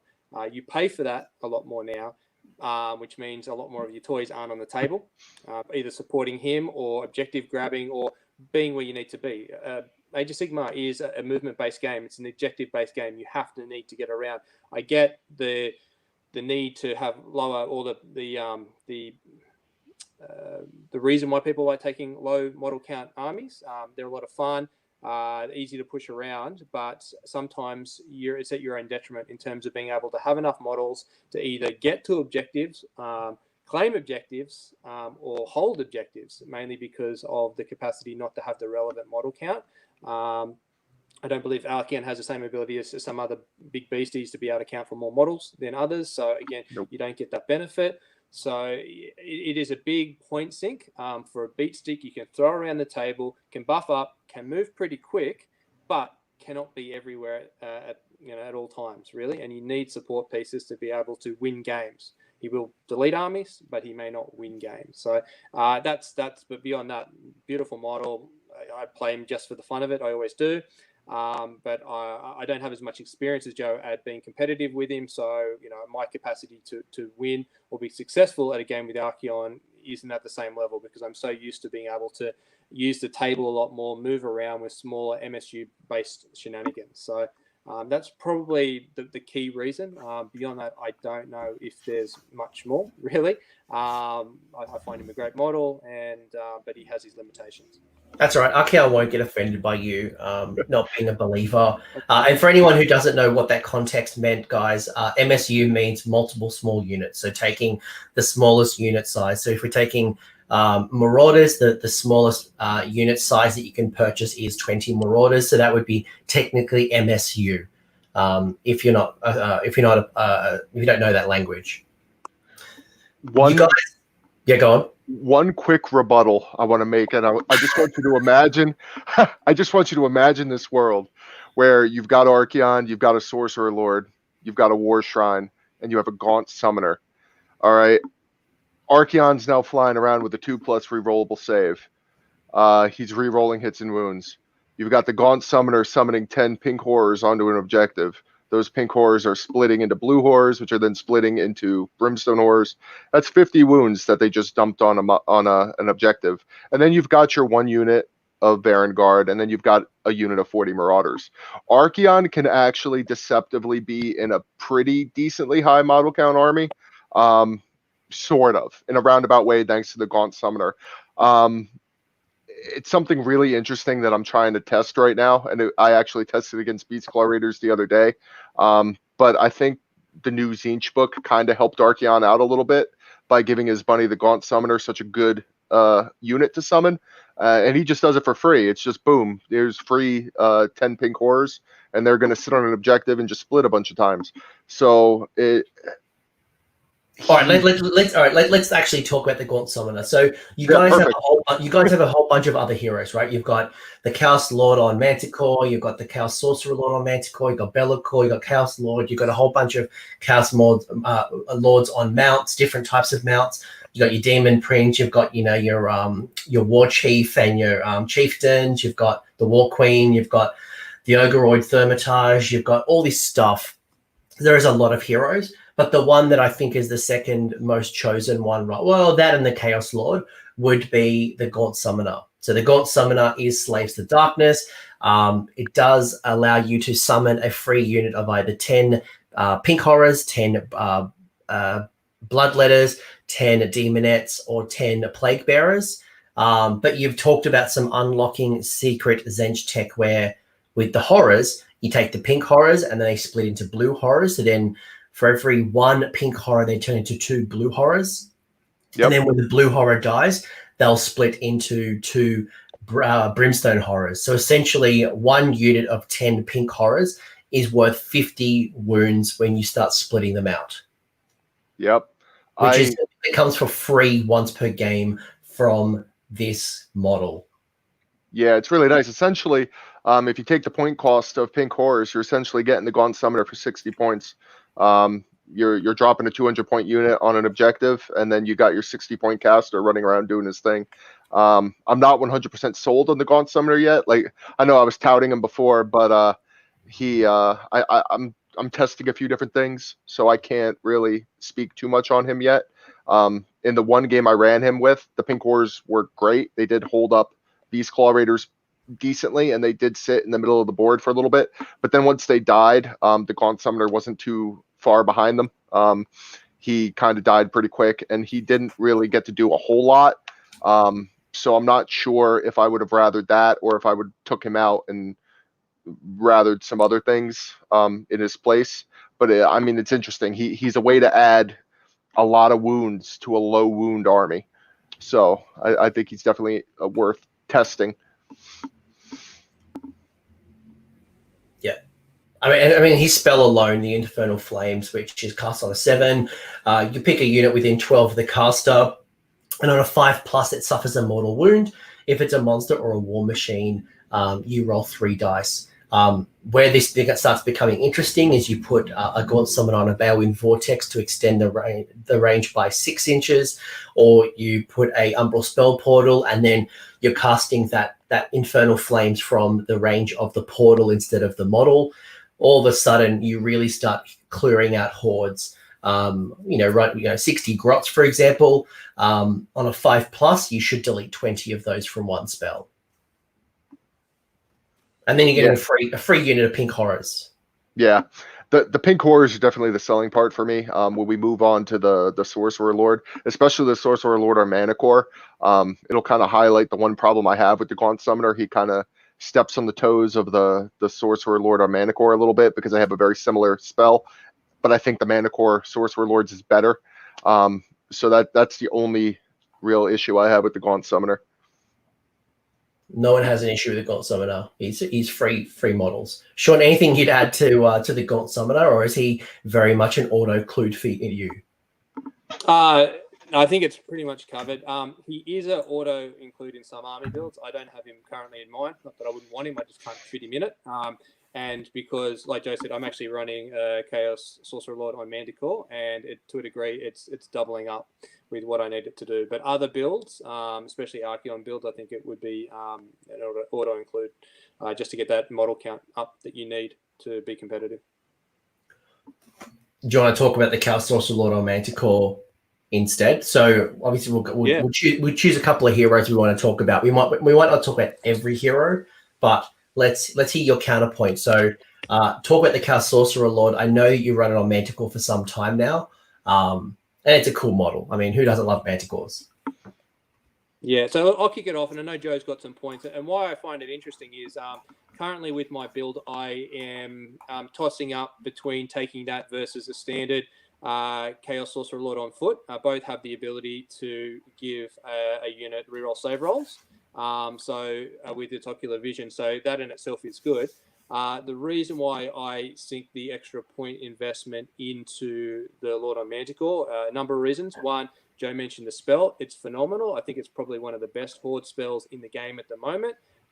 It's 18 inches, but unlike the Gaunt Summoner, the original one on foot, that it's which requires all models within that unit to also be in range. This one just needs to tag the unit. It doesn't specify the amount of models within that unit being within 18 as well. So that gives you some additional range on that. And every model in that unit, 5 up does a mortal wound, 6 up D3 mortal wounds. Yep. So it's, from what I understand, statistically, it equates to a similar 4 up as the Gaunt Summoner. After you've rolled all the dice. Gaunt Summon's 5 anyway. That the one on disc, but correct me if I'm wrong, the old one on foot is still a 4 up, but that might have been changed in the new book. I haven't deep dived into the new book, but I know the old one on foot, again, when it had the familiars before or after that, was a 4 up. It used to be 4. Used to be 4. So it's equivalent to that.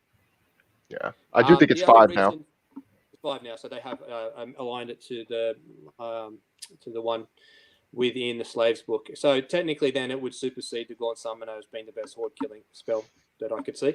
I could be wrong, but I think that's phenomenal. The other reason that I do take the Sorcerer Lord on Manticore over the one on foot is the distance. Obviously, you can get a 12-inch move on the Manticore when it's before it's damaged. And what I find is, although I can throw out the ocular vision on any units round one before I start moving, I need the Sorcerer Lord to keep up with those units that are moving quite quickly, especially, say, the Marauders that are auto-charging. So they're moving across the table pretty quick. And I find the Sorcerer Lord on foot, although it has the same generic ability, I can't really utilize that effectively because the unit has to be wholly within range. I can't just tag the unit for ocular vision. And I believe it's only 12 inches as well. So it's a relatively close range. So with that said, I need the Manticore to keep up with that unit. So the 12-inch move does that. Again, being into spoilers where monsters heal D3 as well, that's another bonus for myself and my army build to take that unit. And also the damage output is better. It is more expensive than it was pre-book, but the both the Manticore itself with its claws attacks is to wounds on a 1+ now, which is a new mechanic that's coming out within that book, which is really good. And the Reaper Staff as well has a better attack profile than it did before. So generally, both the Lord and the Sorcerer Lord on Manticore, unless you buff them up particular ways, really didn't do a huge damage output within the game. Again, they're not big beast sticks, but they actually can do some relatively good damage within a combat scenario, which is really good. So that's my points, Joe. Yeah, I will go as far to say that the Sorcerer Lord is probably our best hero in the book, both Manticore and on foot, depending on what your list can handle. Since we're talking about the one on Manticore, I like him in my lists with Archaon as a straight 1-for-1 swap with the Gaunt Summoner. I'll bring him in because I think the ability to just give something re-rolling saves, especially something like Archaon, is so invaluable. It really lends to him not dying quite as easily as he can otherwise. It's just really good, and it gives you a way to deal with hordes, like Shaun said. His spell's really good. You throw that into a unit of 40 Marauders. Say 40 Marauders are on the other side of the board. You throw that spell into them. You're getting rid of quite a few.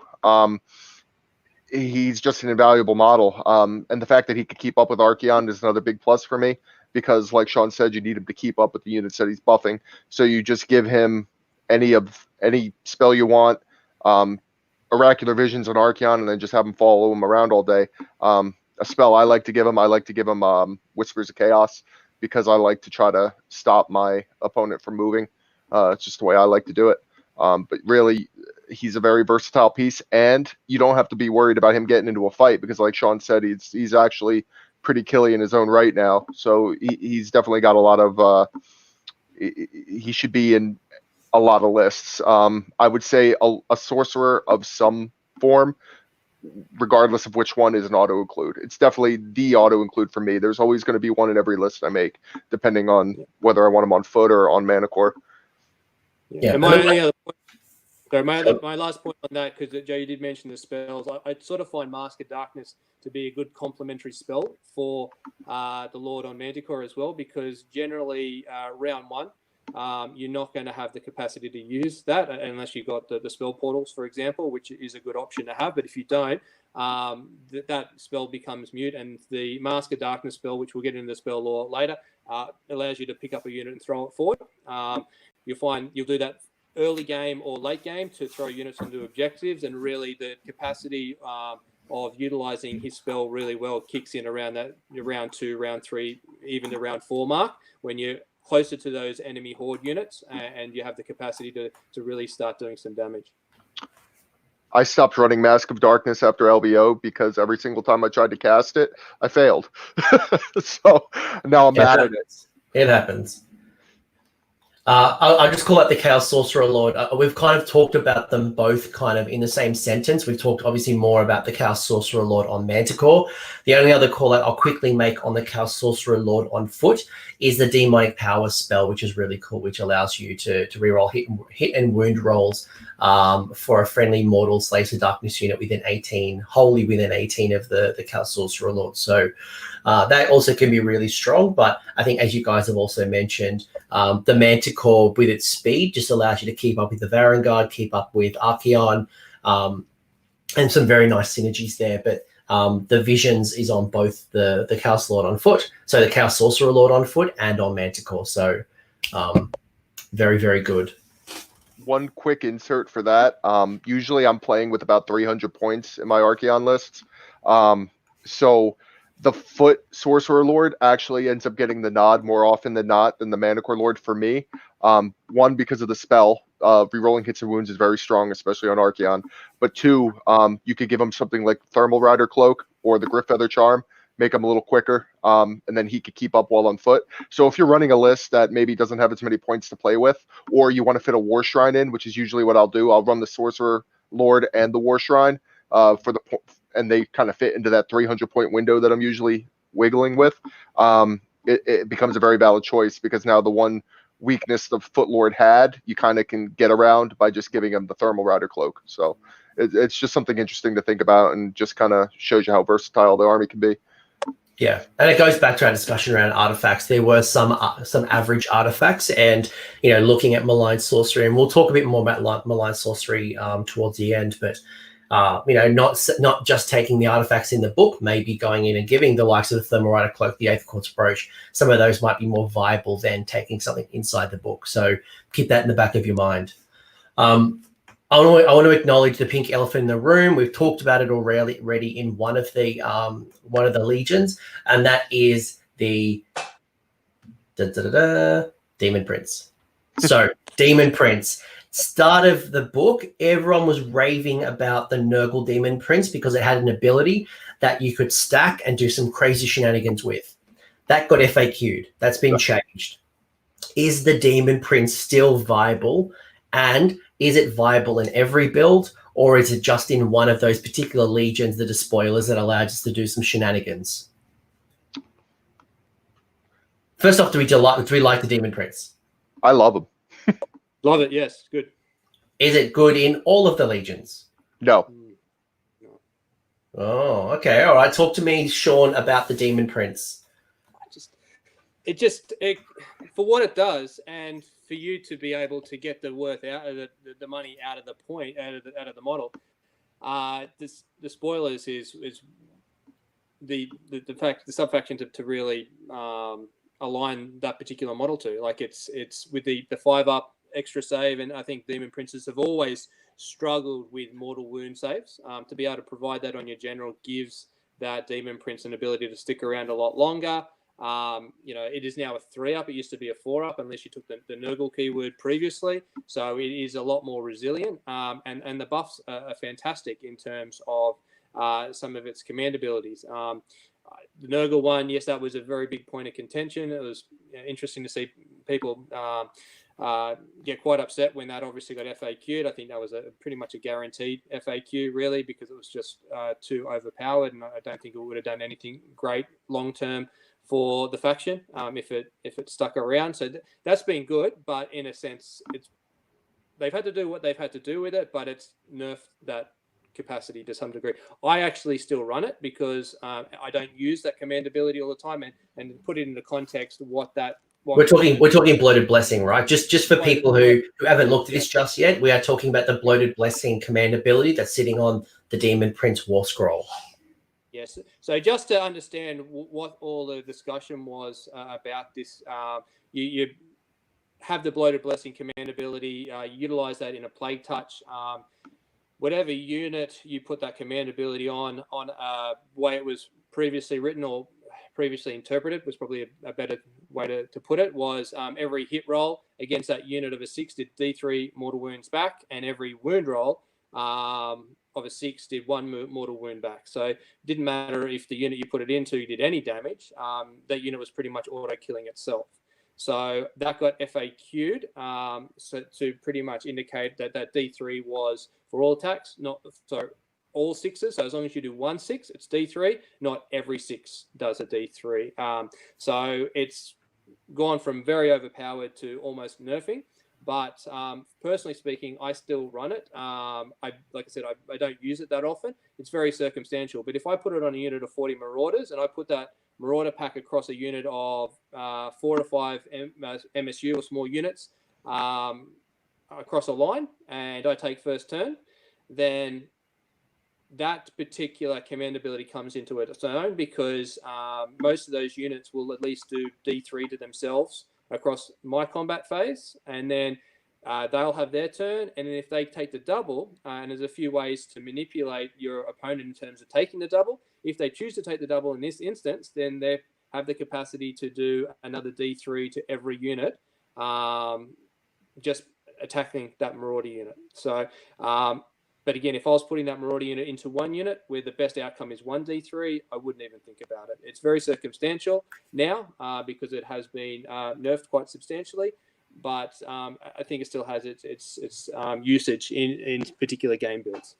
Yeah, and Joe, just before Joe comments, I just want to acknowledge the Plague Touch Warband that we're talking about is a battalion that's not in this book. It's actually in the Maggotkin of Nurgle book. So if you're looking for this and trying to understand and connect the dots, it's sitting outside of this book. And again, this is the.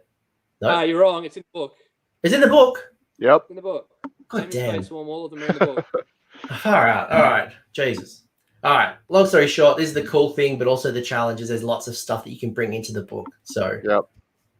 Yeah, and obviously, before I pass on to Joe, the ability for them to attack first is phenomenal. And we've spoken about Sword of Judgment. I think both Joe and I are in agreement, and a lot of people within the Slaves of Darkness community regardless of what type of mark you give the Demon Prince. I know Khorne is very strong with the Sword of Judgment, and Anthony, if you wanted to run through what that does, or I can, it's definitely a good synergy artifact to go with any Demon Prince within your army. Yeah. Yeah, Sword of Judgment definitely is one that I would be taking with this, especially with the amount of attacks that the Hellforged Sword offers. So, Joe? Now, I'll preface this by saying I think the Demon Prince's nerf might have been a little too heavy-handed because they turned around in Wrath of the Everchosen and gave Maggotkin a very similar ability in one of their sub-allegiances where instead of D3 mortal wounds for every roll of a 6, it's only 1. I was expecting a nerf to the command ability, but I didn't. I expected something more along the lines of that, limiting it to 1 mortal wound for every 6 to hit, or limiting it in some way along those lines. I agree now that the command ability as it is now is almost not worth using, especially unless you're running the Plague Touch battalion and you want that Nurgle Demon Prince because you want the aura. And you want him to be your general, and you want everybody to get the aura. I don't see any other reason to run him as anything but Khorne, or maybe Slaanesh, because Slaanesh is Aura of Exploding Sixes can do a lot for the Sword of Judgment as well. More hit rolls equals more chances to get mortal wounds. So it's definitely a plus there. For me, I also like running him in Host of the Everchosen alongside Archaon sometimes. I really like the Khorne command ability when I have him parked next to Archaon, because it makes Archaon and my Varangard harder to get charged. And Varangard want to be charging so they get their 6 circle buff. So if they're not charging me and able to shut down my Varangard and force them to only attack with 1 damage swings, I can now dictate that I'm going to get the charge instead. So I do like taking the Demon Prince and Host of the Everchosen. I don't see much of another reason to run them in Kabbalists or Ravagers, but in those two is definitely where I like to have him. He brings a lot to the table, in my opinion. The Sword of Judgment is an easy way to deal with your things like Bastiladons and Stonehorns and stuff like that. So it really does bring a lot to the table. And I personally like running him in both my lists because I run Despoilers or Host, depending on how I'm feeling. So he's definitely in most of my lists. I definitely think he's worth it. And that Khorne command ability is really strong. Yeah, I love it. And by the way, for anyone who wants to know what the Sword of Judgment does and you're not familiar with it, pick one of the bearer's melee weapons to be the Sword of Judgment.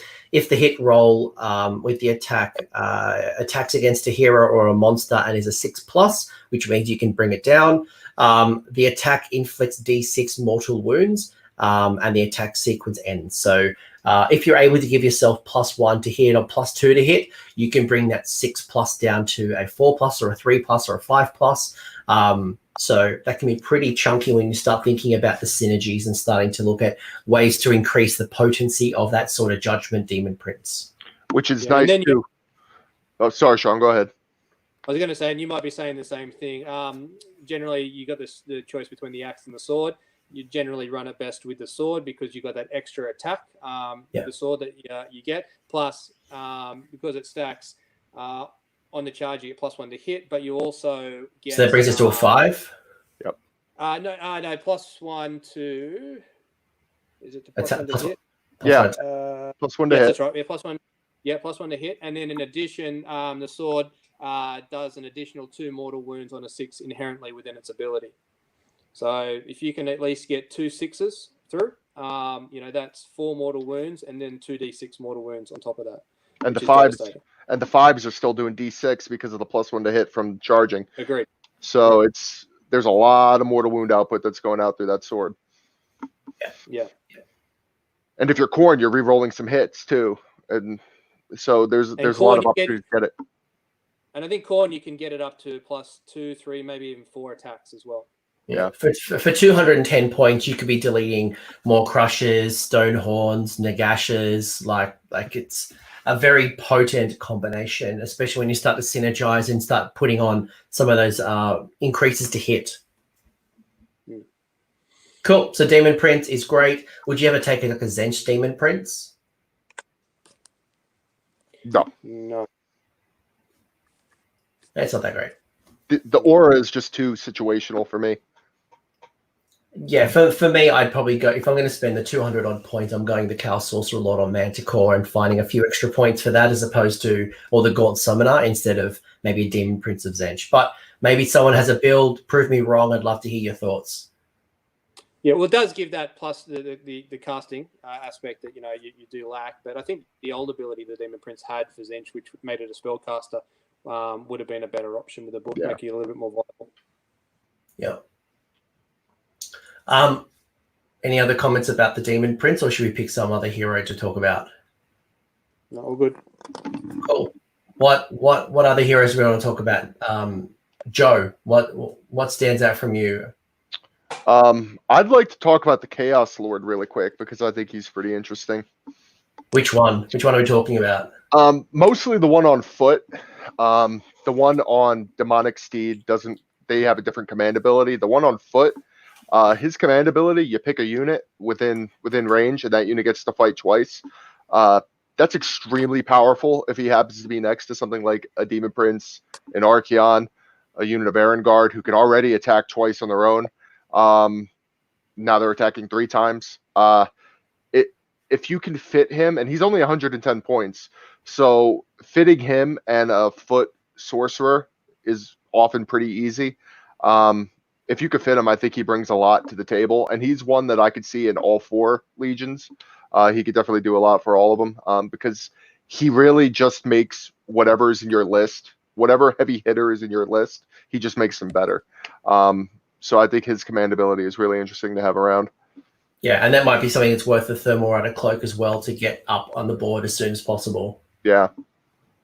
Because how do you feel about it is only wholly within 12, so he's got to be keeping up with that unit. Yeah. I was going to say, Joe, how do you feel about him losing that ability he had with the Demon Bound Sword previously? Because I know that was an interesting ability that he had prior, but has now lost. Yeah. I wouldn't say I'm too happy about it. But it is what it is. He's become a support piece, so I just kind of have to deal with it. Just to put that in context, once per game, he could choose just to attack with one weapon, one attack instead of 3 for that particular weapon. But if he got that hit and wound roll off and the attack went through, I think it was 3 d6 damage from memory. Was it 3d6 or 2d6? I think it was 2d6. I don't remember.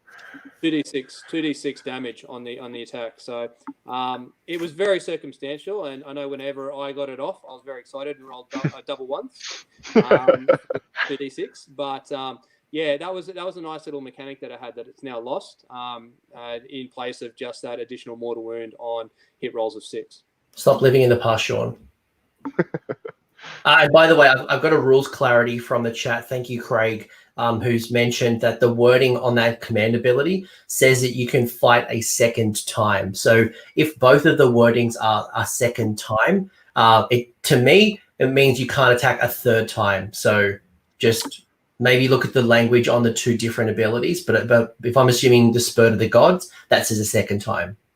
Yeah, that might very well be true. I've actually never gotten a chance to get the Chaos Lord in range of my Vanguard yet. I usually just end up using him on Archeon. So that could definitely be true. In that, yeah, I'd have to look at the wording for the other thing that you just mentioned. But if they're around the similar language, you're trading off one or the other. But yeah, there could be some secret list tech. Let's look at the wording. Let's see if it's possible. yeah, it's still both second time. I have it in my hand right here. Yeah, so okay, Vanguard's a no-go, but Archeon is good to go. That's all good, but at least you got a couple of options. You got redundancy, right? Yeah. Do you want to talk about the Lord on Manticore just while we're in this sort of Chaos Lord area? You and your Manticores. You're a massive fan of the Manticore. All I want to say on this is, like, I get it's similar to the Sorcerer Lord on Manticore. It's better. It's more expensive. It's better in combat, which is great. You know, it allows you to utilize it as a good combat piece, which you could sort of do before, but you can do obviously a lot better now. But I will use this opportunity. I feel as though that's a key Slaves of Darkness model, and I've always used it. I'm not using it now. And one area I think was a bit of a disappointment with the new rules changes was the command ability. I think they had a really good opportunity to give the Chaos Lord on Manticore, a very central piece of the army, a good quality command ability to make it a viable and useful general or hero within your army. And again, I won't take away from the fact that it still is from a buff piece and from a good combat piece within the army. But unfortunately, the points got higher with this model, with the book, and the command ability got worse. And just so we're all aware, what it does was you'd pick a Chaos Warrior unit, not a Slaves to Darkness unit. That's my first bugbear. It was a Chaos Warrior unit, so it was very specific. Mm-hmm. Previously, that unit could re-roll wound rolls, battle shock, and wound rolls. And again, this is back when Warriors were a 4-up, not a 3-up now. But it's the same command ability, but it's lost the wound. So it's only charges and it's only battle shock, which in itself is good. But to limit such a key piece to only buff one specific unit within your army, I feel was a bit of an oversight. And I think even if they just opened up that command ability to, even though it's worse, to all Slaves to Darkness units, it'd make that unit a lot more viable within a Slaves to Darkness list build. Something to I'll let Games Workshop know next time we have a chat. Thank you. I'll just I'll slide into the DMs. I'm like, Shaun, no, it's a very, very valid comment. I look at that command ability and it's pretty underwhelming considering battle shock really doesn't seem like a thing these days.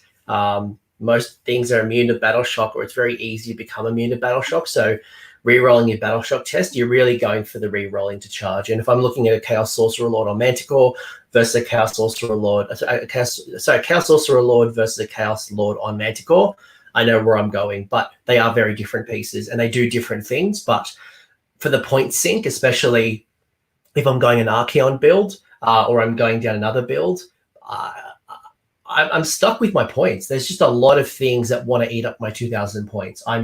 There's a lot of great choices. It makes it very tough. And for me, the Chaos Sorcerer Lord on Manticore, much like my beloved Freaky or General on Griffin, is hard to justify right now. That's my perception. But I'm not a Slaves to Darkness player. That's just how I'm looking at this, going, yeah, it's cool, but I could find another combat beat stick. I could find another buff piece that would play a better role. Agreed. Yep. Especially with the Chaos Warrior, I think that's a really good call out. I'd have to build a Chaos Warrior build. Be'lakor. I want to talk Be'lakor because Be'lakor's had a bit of a resurgence. People are talking about Be'lakor. I'm curious to know what our thoughts are around Be'lakor and is it a viable choice? I don't know who wants to take this one. I haven't had the pleasure of playing Be'lakor in a long time. I know Shaun runs it more than me, so I'll probably give most of the time to him to talk about it. But I will say that Be'lakor is probably one of our best heroes in the book. I put him just behind the Sorcerer Lord, because his ability to just pick a unit, and a lot of armies have that Death Star unit that you don't want to get near. Well, he can make that unit now have to roll a 5-up to do anything, to move, to attack, to charge. And being able to take one unit and completely remove it from the game is so huge, because you got to think, say you're up against Fire Slayers and you want to stop this unit of 20 Hearthguard Berserkers from getting into you.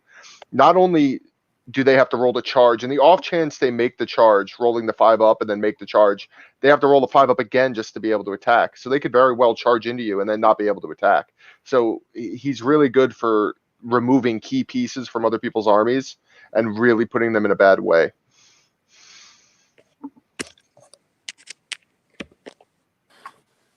Okay.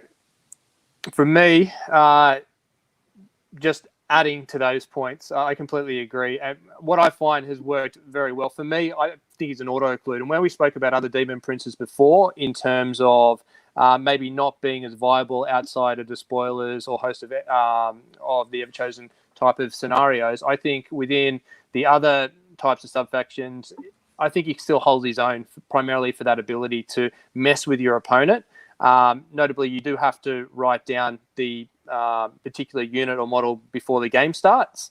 But in most games, they have the relevant central piece, or based on the deployment, what type of unit is going to do the most amount of damage. And you either go for the synergy, the beat stick, or the horde unit that's going to wipe out. And then, although your opponent doesn't know which one, and you have the flexibility of choosing when you want to use it, it really does mess with your opponent in terms of not knowing who it's on and what it's going to do, and even when it goes off, what type of impact it's going to have.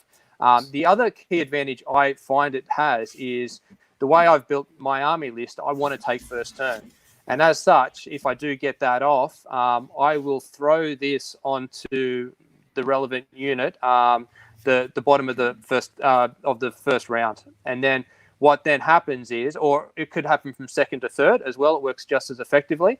But where I have a few situations which make my opponent think about if they're going to take the double or not, this is a key part, because once I've thrown this down at the bottom of the turn, on the chance that they take the double turn and double into 2 or double into 3, they've got to deal with the fact that their key piece, if it's Archeon, if it's a Maw Crusher, or their frontline chaff unit that's having everything sitting behind it, is... Oh, sorry, I might have that wrong. It might just be Hero. Is it Hero? I might have got that wrong. After the setup is completed, but enemy before the unit, first battle round, unit. Yeah, you pick a unit. Enemy unit. Sorry. I've only done it on heroes and monsters. But yeah, it doesn't affect. Yeah, so you could throw that on that chaff wall with all of the units that don't fly sitting behind it, and that unit might not be able to move. And then can I tell you two situations in my army that freaks me out? So freak out moment number one is that my army is protected by a big block of 30 Phoenix Guard. So I would have to completely change my deployment to make sure that things don't get blocked if you choose the Phoenix Guard. By the way, I don't know. I've got to deploy first. So I've got to deploy very differently in case you pick my Phoenix Guard. And basically 2 out of 3 times my Phoenix Guard are not going to move, assuming I roll I've got to roll a 5+, right? Which is scary. It means that everything else has to walk around the block of Phoenix Guard, or my Phoenix Guard aren't taking as much battle space up that they normally would. Alternatively, you throw that down on my Celestial Hurricanum, which is a huge buff piece, not only for magic, but for hitting, and it does mortal wounds. And I've played scenarios where that Behemoth has to sit on the 24-inch line for deployment, and that screws up my army in general. So by, again, on a 1, 2, 3, or 4, stopping my Hurricanum from casting or moving, that's pretty crazy. So for 200 odd points that Be'lakor cost, that alone from a psychological damage point of view is crazy. Then you apply it on a Nagash, you apply it on that big block of whatever, the Maw Crusher that wants to charge you in turn 1 because it's Iron Suns. that'll change the game. That is a really strong choice. Sorry to interrupt, just, but like I'm looking at this going, that's fine. if as an opponent, if I'm looking at this going, this is going to screw up everything. This is going to screw up my Death Star. It's going to screw up my super dangerous model. It's going to screw up a unit that's going to be claiming an objective. Is going to sit on there. The big block of Black Kings, big block of 40 Plague Monks. Like, yeah, I'd say, look, and just to look at your opponent's face when it's like, yes, I've won the turn to go. I'm going to take my double into 2 or to 3, and then just look at that and think, oh, hang on, my Nagash now still probably is only going to cast 1 or 2 spells, not the whole range, or my Maw Crusher is not going to be able to do anything. You know what? I'm going to have to give you the turn. I don't want to, but I'm going to have to. He's a really interesting dynamic. I'd say he's a high priority model in any build, but I'd almost say he's an auto include into the spoilers just for the extra benefits you get with the mortal wound the healing in the hero phase and the capacity to tap into the Nightmare Chasm and the other ability for the Despoilers as well, being Demon Princes. So, yeah, it's running Despoilers. He's an auto include for me at the moment. Yeah, and he ignores modifiers, both positive and negative, for his save rolls as well, and is a double caster. Just great utility piece, really good utility piece. And the plus of it too is with GW moving towards auras and buffs being wholly within. Oftentimes, like you said, that brick of chaff is going to be blocking all the support pieces behind it, so nobody's going to be able to move up together. So I'm actually thinking about including him in my host of the Everchosen list as well, alongside Archeon, to kind of just really dictate what goes on my opponent's side of the battlefield, because being able to block out certain units and make sure my Baron Guard and Archeon are the ones who do the charging is really big. I'll just call out one more rule and we'll move away from Be'lakor. And I think that spell, the Enfeeble Foe, is crazy good. So you pick an enemy unit within 18 of the caster and you subtract 1 from the wound rolls for attacks made by the melee weapon. So if anyone's on the old wording of rules where, they activate a mortal wound or something on a 6+, you can deactivate that. But more importantly, people hate the Frostheart Phoenix because it's one of the few things in the games that creates a -2 wound. It's very hard to get a +2 wound. So by subtracting 1, that can be very, very good. That's a very good spell. Yeah, I agree. Overall, I'm sold on Be'lakor. Go and I might go invest in stock in Be'lakor because good model. Any other heroes we want to talk about? Because you guys have a whole bunch of them. We've got the Exalted Heroes of Chaos. You've got those Barbarian S1s. You've got the Chieftain and the War Queen. We've talked about our Manticore Lords. We've also got the Underworld's Warband and the Ogoroid Myrmidon. Any of those stand out, or are they not that crash hot? And it's okay. We don't have to talk about everyone. The only thing I'll say about the Myrmidon is I wish he was a monster. If he was a monster like the Fomoroid Crusher, I could see him maybe being used in fun Despoilers lists, but to me, none of the other stuff really stands out. The Warcry stuff is very hit or miss for me. I think Iron Golems could be pretty good backline objective defenders, but as far as what's jumping out at me, as far as other heroes or other big things, there's not really a whole lot. I think you want to talk? I was just saying. Yeah, go on. You go.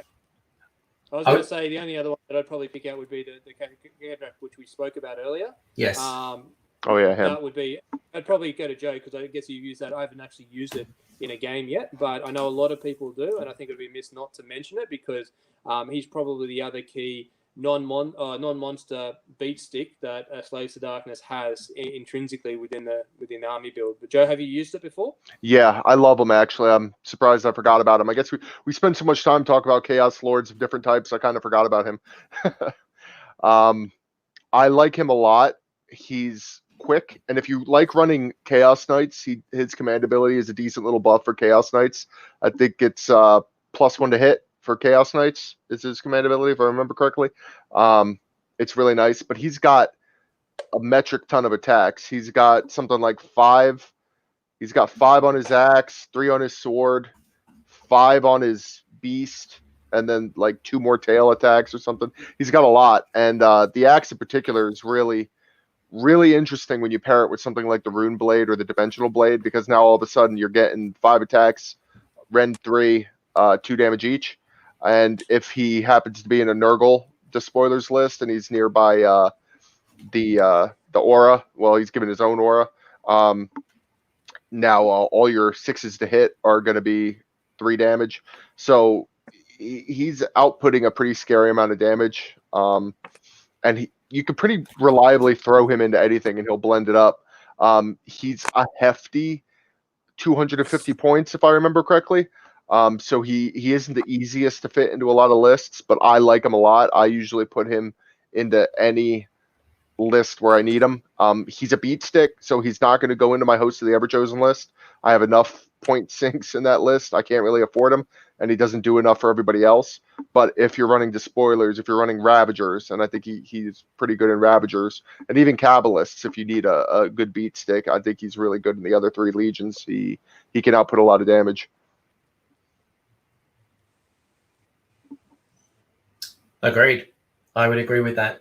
What I was going to say is that overall, and if I kind of umbrella this, Slaves to Darkness has a lot of wonderful choices, and very quickly you will run out of points when it comes to your hero slots. You go the Archaon build, you've almost taken out 1/2 of your army.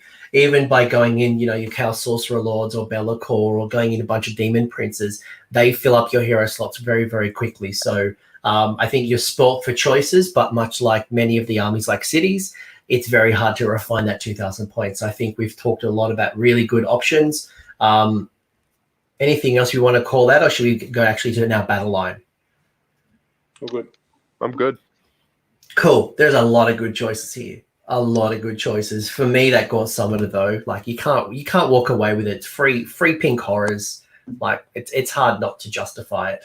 But when it comes to your battle line choices, we do have Marauders and Chaos Warriors, which are your 2 generic battle line. But then on top of that, if you go Slaves to Darkness, which we are, you're also going to get your Chaos Chariots that are battle line. You're going to get your Chaos Knights, which come battle line, and you've also got your Chaos Marauder Horsemen, which become battle line. So we've talked a lot about Marauders. Marauders are the hot take right now. Goofy model, great unit. What's so good about the Marauders, and how should I build around it? Should I go large units, small units, lots of units? What's a good Marauder build look like? I think they're probably extremely versatile. I could see reasons to run them as 20-man units just to cover some area. I personally like running them as 40-man units. Once they're over 20, they get -1 red. Once they're over 10, they get +1 to hit. So a unit of 40 is making 10+ inch charges pretty reliably. Getting in there, and they're attacking with 2 attacks each at -1 red, 1 damage, hitting on 3s, wounding on 4s. Wounding on 3s if you happen to have a Corn Aura general nearby. So that many attacks going into something from what's supposed to be your chaff is unreal. I mean, in a lot of people's armies, Marauders tend to be the hammer and the anvil, which is kind of a shame in one regard, because you kind of wish some of your other units were taking over that hammer position, because I don't think a chaff unit should be both the hammer and anvil, but it's kind of hard to ignore right now. I mean, they're so maneuverable. They got a 6-inch base move, which is decent. Again, the charge buff is awesome, and they still get the +1 from the musician. So they're making 9-inch charges on a roll of a 3. As long as you don't roll double 1s, you're making a 9-inch charge. So they're really good. I mean, it's hard to really take the other things. I personally like Warriors, but I could see somebody just filling a whole list with Marauders and being completely fine. I mean, for 300 points each, you get 40 wounds. You take shields on them, they're a 5-up save. You throw the War Shrine Prayer on them, they're a 4-up save, and you use the Sorcerer Lord, and they're re-rolling.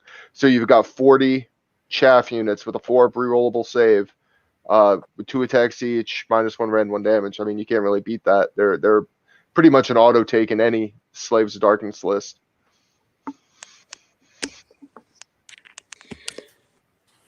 My points, you completely agree. I run currently a 40 and a 20 block, and my point, Joe's point on Anvil and Hammer, spot on. Like the way I run it with all the buffs within a Despoilers, Nurgle list, again, with the Plague Touch, they're phenomenal. What they do is if I use that command ability to reroll ones to hit, I'm throwing a block of 40 into whatever's in front of me, pretty much on an auto charge. They're hitting on 3s, rerolling 1s.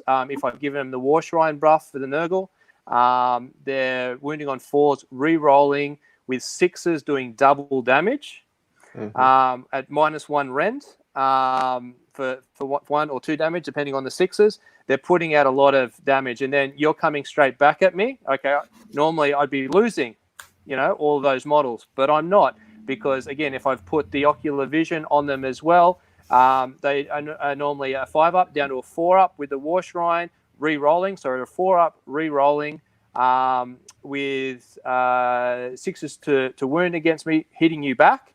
And then if I've got the Harbinger within Nurgle and the War Shrine, they've got then a 5-up, 6-up after save as well.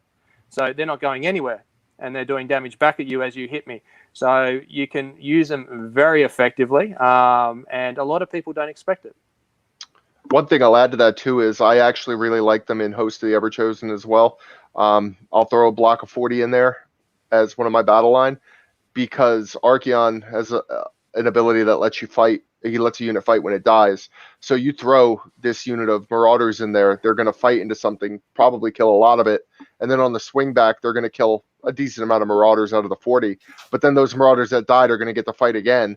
And they're still going to be buffed. They're going to be over 20 models, be over 10 models. So they'll still have all those buffs on them fighting again. I mean, you just get so much mileage for what you pay for. It's hard. And even like Shaun said, in units of 20, you're still getting the +1 to hit. You have the -1 rend until you lose at least one model. So even those 20-man blobs, you throw them into something real quick, they're going to get a decent fight phase out of them for the 150 points you spend for them.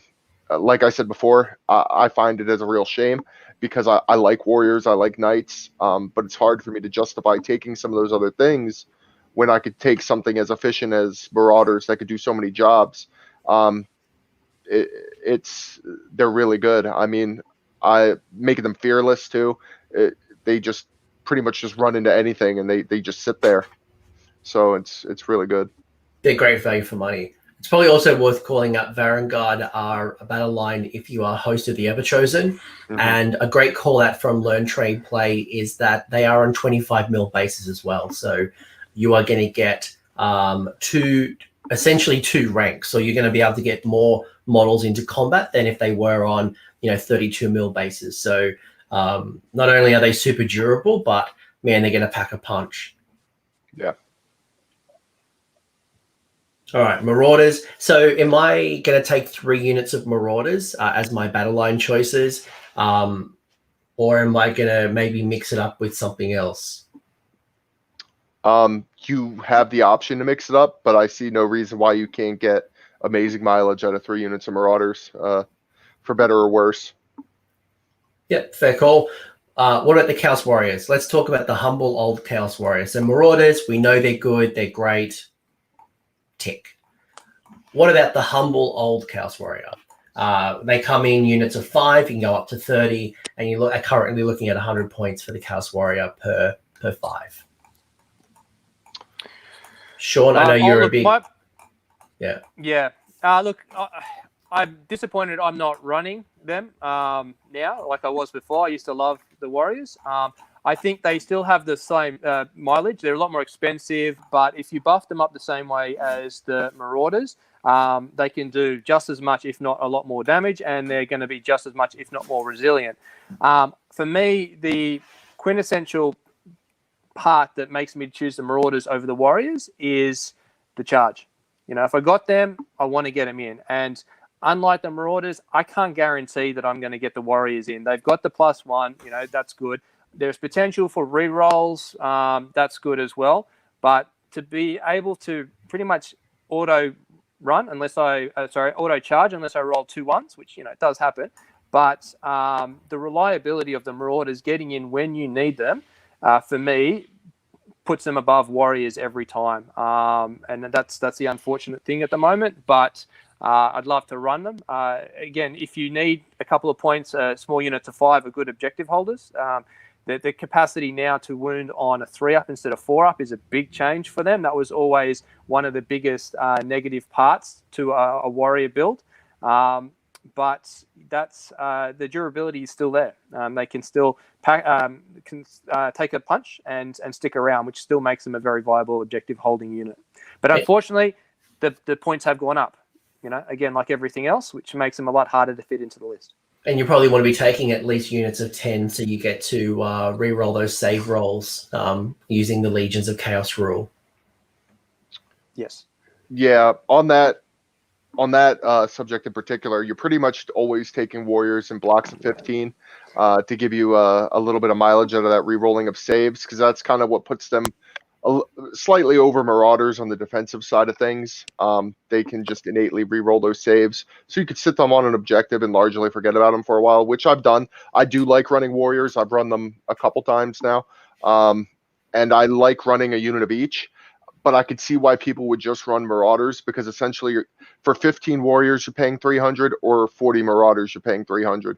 So while the Warriors are re-rolling their saves innately, you can give that to Marauders just as easily, or you get 10 less wounds with the Warriors, whereas you got 40 wounds with the Marauders. And if you're running a War Shrine, really the save is only going to be different by 1, because you can make the Marauders a 4-up save, whereas the Warriors will become a 3-up save. So they have a slightly better save, but they lack rend, which, as far as punching goes, they can't punch as well as Marauders, in my opinion. And they have the same number of attacks. Marauders have 2, Warriors have 2. Warriors are on 32 mils, so they're harder to all get in, whereas Marauders can go 2 ranks. It's hard. I like Warriors if you have a home objective and you just sit them on it and you can just forget it, because like Shaun said, you can take them in units of 5. So for an easy 100 points, you could throw a semi-durable unit on an objective and forget about them, and you could do pretty well.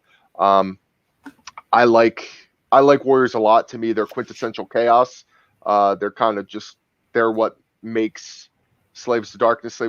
They're our premier unit, in my opinion. So from a nostalgia standpoint, I really like them. So I continue to run them. I think they make a very good anvil. If you want your Marauders to purely focus on being a hammer, then that's fine. You can use Warriors now as your anvil, and you don't have to worry about trying to focus the Marauders on doing 2 different things. You can let them go and just let them crash into the enemy line and tear it up, and you can let your Warriors sit back and be the anvil. So I wouldn't say they're not worth playing. I do think you could get similar mileage out of the Marauders, if not more, but I don't think you lose so much that they're not worth considering, at least. Yeah, if you can find a build, especially if you're going down the Chaos Lord, which is going to give benefits to Chaos Warriors, then definitely build. But what you're saying is true, and that is that you should take Chaos Warrior units around at least 15, and that's 300 points currently, and that's the equivalent of 40 Marauders. I think you've got to ask yourself a question of what's going to work better for your army. I think there's both viable cases. I'd be going Chaos Warriors at least 10, if not 15, but then, the challenge is where's going to get 40 dudes or 15 dudes? Yeah. Question mark. You got a couple of other Battleline options. You've got the Humble Chaos Chariot. Now, I have not seen a Chaos Chariot since the old world. I'm wondering, will we see a return of the Chaos Warrior Chariot or the Chaos Chariot? No, especially not after the FAQ. No. So what's the FAQ if I haven't seen it just yet? And I'm reading my book going, oh, it doesn't look too bad.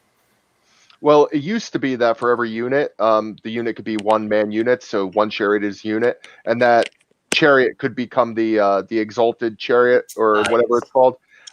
They changed it so that you have to at least take 2 now to get an exalted chariot. So you can't just take the 1-man chariots anymore and have them be at least semi-decent. There was fringe cases for running them before, because if you wanted to run Ruin Bringers or something where you just ran knights and chariots, you want to maximize the mortal wounds you get from their charges. So you don't usually want to be running chariots in units more than one, because you want each chariot charging in and doing mortal wounds, because the mortal wounds are per unit, not per chariot. Now that they've changed it and you have to run at least 2 to get the exalted chariot, it really, once they do their mortal wounds, it gets stuck in. They're just not as punchy. They can't really do anything for their points now. And to get that exalted is 240 points currently, which is again a big point sink for doing something. Yeah, just to charge in and do D3 mortal wounds. Shaun, you going to say something? No, I was just going to say, yeah, everything you said about the chariots is spot on. The only other thing I'd move towards is the other and last main option, which is the Marauder Horsemen. I've never historically run them, but they are technically the most cost-effective, cheap Battleline unit now within Slaves of Darkness. I think it's at 90 points for 5. So they're a great unit just to fill in that third Battleline spot you need, which I do. I run a unit of 40 Marauders, 20 Marauders, and use a unit of 5. Why I find them fantastic is they're just the utility of them is great. Fanning 5 out as a chaff wall is perfect in those circumstances. But the other main aspect I like about them is their ability to get around the board quite quickly. And if it's, again, to screen or to grab an objective, they move quite well, and they have the new ability which allows them to retreat and still shoot with javelins if they've got them and charge later. So you can actually get them around the board a lot more freely than what you have previously. So I tend to use at least a pack of 5. You need 10 to get the +1 to hit, but I'm not really using them as a beat stick. I throw some javelins on them, really just either as a chaff wall or move around. They can throw some more javelins, get a few wounds across if need be at certain heroes if they're down to a couple of wounds and within range.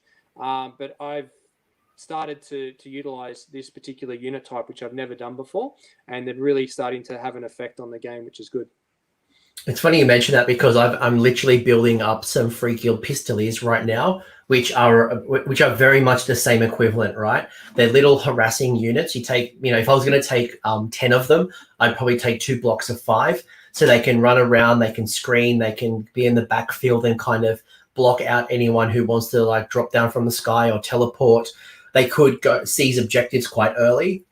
And while my main force advances or moves around the battlefield, these guys are on the side either being ignored and they're just like pew, pew, pew, shooting them from the side and being annoying, or they're taking your opponent's focus, which means they're not focusing on my core army and my core benefits. So that's a really good shout out. I haven't seen a lot of Marauder Horsemen just yet, but I could see a really strong use case for them right now. I wouldn't be surprised to see them on the tabletop soon. Yeah, I think they bring a lot to the table, especially for Ravagers, because you can summon them as part of their command ability. Bring in just a unit of 5 Marauder Horsemen off the board edge. They could throw some javelins at a support hero and then hurry on over to an objective. They're pretty quick in their own right, so just being able to summon a little screen like that is nice. I would even consider running them with Archaon in my host list as another Battleline choice, because they could kind of run around and screen for Archaon and the Varangard, because they could kind of keep up with them. So I definitely think they're an interesting unit worth considering. It's a shame to me that, I guess it'll segue us into our next unit. They bring a little more to the table than Knights do. I have a very love-hate relationship with Chaos Knights. I think they have, in certain builds, I think Knights can actually be set up to be your hammer. But I haven't really had good success with them yet, nor do I really know exactly how I like to run them weapon-wise as far as Chaos Knights are concerned. I don't know if, Shaun, do you run Chaos Knights at all? No, I don't, and I agree with you. Certain builds with the Lord and Demonic Mount or Lord and Cacatrak can actually do quite well. Yeah. But obviously with certain battalion types as well, it can be quite good. But you sort of need to go all in with them. You can't, if you just have the odd unit within a larger, they're going to get lost, really. Yeah. They're either going to die quickly or just they're going to hit something and hold them up for a turn or two before they die. You need to either go all in with Chaos Knights or not at all, really. Yeah. The only time I could see myself running them if I was to run a Plague Touch battalion, or not even, just a a Ruinbringers battalion and run them alongside maybe some chariots with spears. I don't, unlike Varangard, who have a way to buff their ensorcelled weapons and get significantly more attacks with them. Knights only get one more attack, if I remember correctly, with their ensorcelled weapon compared to their spear. So you're better off just running the spears. Three compared to 2 attacks. Yeah. So what happens is they don't really push enough damage to really kill what they charge. They could do a lot of damage, but most of the time I find what ends up happening is they still end up getting stuck in. And then once Chaos Knights with spears get stuck in, they're useless. They do next to no damage. They just bounce off and then they just die. And for the points investment you put into them, I usually don't find them really performing up to that. The only time I could see it happening is, again, in a Ruinbringers battalion, backed up by a Karkadrak Lord, and everybody's focused on doing the same exact thing, which is just running forward, charging, doing your mortal wounds from the battalion, and hoping for the best. Yeah. I've only ever played against Chaos Knights a few times, and they have always been big blocks of 15. They've normally been marked by Nurgle. They're normally backed up by the War Shrine. Yeah. They're shrugging off wounds with their rune shield. They're very durable, but they're there more as a to hold you up and just grind you down, as opposed to doing a lot of damage. So. And if they're fast enough, they can pin you into your own deployment zone. They are tough, but I think, as you guys have pulled up, you need to go all in with these guys. You can't just take a small unit of these guys and expect a really good result, because they're not that good. You rather go down the Chaos Marauder Horsemen, which do a similar role but different, or you'd go down the Varangard. So it's like these guys are just in the middle. Yeah. Speaking of Varangard, if we go host of the Everchosen, that is our last Battleline choice. I really like Varangard, but you've got to go again all in on Varangard. What are our thoughts on this as a Battleline choice, especially if we're going host, which is going to be Archaon, which is going to be all the circles? I will say that I actually disagree that you have to go all in on Varangard. Right now, I'm playing with 2 units of 3. A lot of people like to just run Archaon and the 4 units, and that's just the list. But I feel like 1 unit is enough of a hammer that you almost want to run a unit of Marauders as well for bodies, and then a unit of Warriors as an anvil along with them, and then a Sorcerer and a War Shrine. I feel like the more Varangard you take, the less ability you have to contest objectives. And they're not really that hard to kill, because unlike the other things with shields and Slaves of Darkness, their shields only let you ignore spell effects. They don't let you have a save against mortal wounds. So anybody that can mortal wound down your Varangard, it can happen pretty quick. So I like running 1 or 2 units of Varangard, just enough for Archaon to be able to give them their buffs. Maybe 1 unit can get the charge in, get their charge, fight twice, do what they got to do. They could do a lot of damage, and then you have Archaon kind of playing point guard as he's kind of seeing where he needs to go, and the Varangard are kind of just on the outside hitting key. Use them as a scalpel almost. I just use that 1 unit as a scalpel, and I let the rest of the army do its thing. You could let Marauders go in and crash in and do what they want to do. So yeah, Varangard are kind of a trap unit for me. I love Varangard and I love Archaon, obviously. I run them. But I think you almost want to go all in on them, but I think it's a mistake. I think the more units you take of Varangard, you get diminishing returns, because you almost want 1 unit that gets all the buffs and they can go in and be a scalpel. I would say there's an argument for running a unit of 6. If you want 1 buffed up unit of 6, that'll pretty much kill anything in the game as long as it gets to charge. And even if it doesn't, it'll kill most things. It's going to be 18 attacks, -1 rend, 2 damage on the charge. So it's pretty good. But you need those other things, like you need the bodies, you need a decent anvil, you need a couple support pieces. So you can't afford to go all in on Varangard. But I definitely think 1 or 2 units of them is definitely worthwhile if you're running Archaon and you want to run the Everchosen. It's probably a behavior that we need to unlearn from people who are running the Everchosen book. So probably obviously now that we've kind of amalgamated the two armies, it's now letting go, because I probably built an army which was Archeon, 4 units of Varangard and a Shrine, but now it's like letting go and bringing in some of these other cool choices that are now accessible in the book.